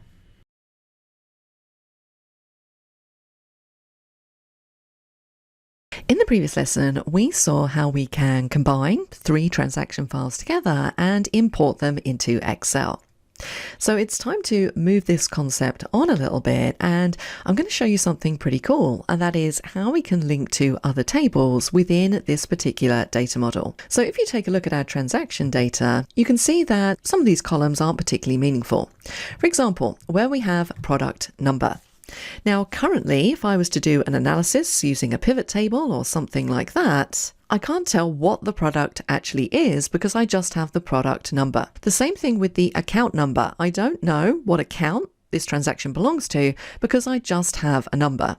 And unless I've memorized these numbers and what they relate to, it's going to be pretty difficult for me to analyze this effectively. Now I have the product number information and the account number information stored off in separate files. You can see this one here called accounts. And there you go. It's just a very small little table that has the account numbers listed out. We only have 4 of them, and the accounts that they relate to. So my preference would be, instead of just having the account number in my final analysis, I want to see the actual name that relates to that number. And the same thing with product number. I have a similar table in another file called products that gives meaning to these product numbers. So effectively, I want to get these 2 tables from these 2 external files into my data model, and then I can start linking fields together. So I've got my transaction table, and I'm going to go up to the Power Pivot ribbon. And we're going to say add to model. Now this is going to open up Power Pivot, and you can see there is all of my transaction data. So now I want to bring into this model the 2 other files for accounts and products. So we can go up to from other sources. Let's scroll down and select Excel. Click on next, go to browse. There is the accounts file. So let's select that and bring that in. I'm going to say use first row as column headers. Click on next. There's my source table. Let's click on finish. So now I can see that 4 rows have been transferred. Let's click on close, and we should find that that is now imported into this data model. And you can see there it is. The tab is called accounts. Now we're going to do the same thing for the products table. So from other sources, let's scroll down to Excel file, click on next. Let's browse, and I'm going to grab products, click on open, use first row as column headers, next, and then finish. So I can see 14 rows have successfully transferred. Let's click on close. Now I went through that pretty quick because we did cover this more slowly in the section related to Power Pivot. So now I basically have all of the information that I need in this data model. So I'm going to switch into diagram view so I can view those tables a little bit easier. And let's move these around a little bit. So I'm going to put transaction data in the middle, and let's expand it so we can see all the columns. We're going to put, let's put products over here and accounts over here, because now what I can do is I can link the common fields to the transaction data table. So in the accounts table, what's the common field? Well, the account number is the common field. So I'm going to grab account number and drag it to account number in transaction data. It creates a connection, and you can see that again, this is a one-to-many connection.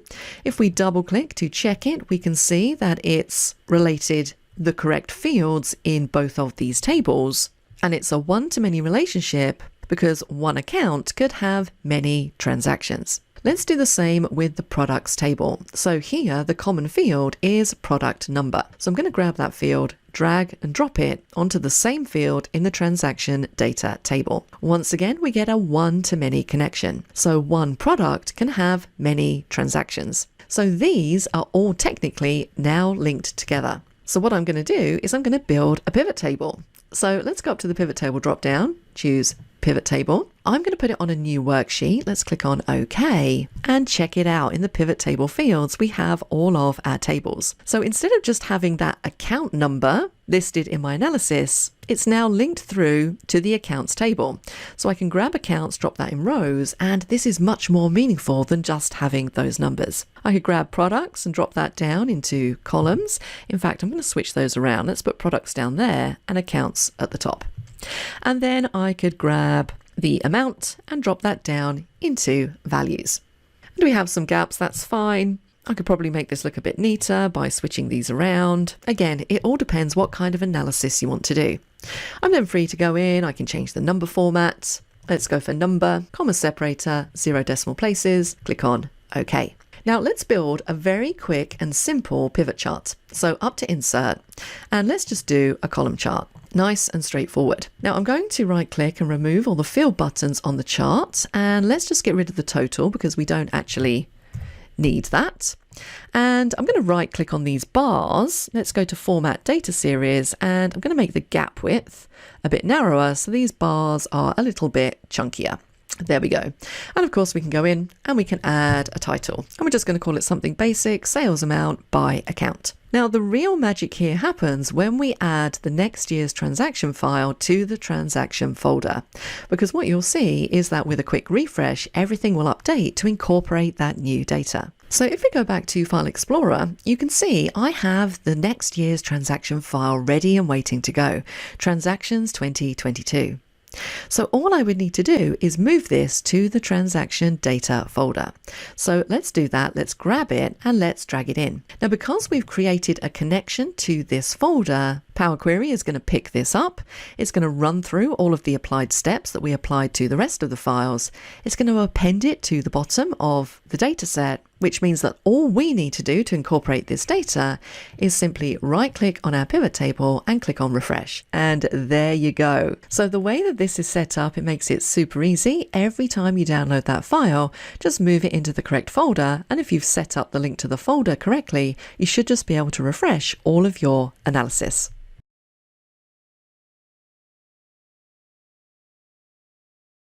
It's time now to do exercise 6.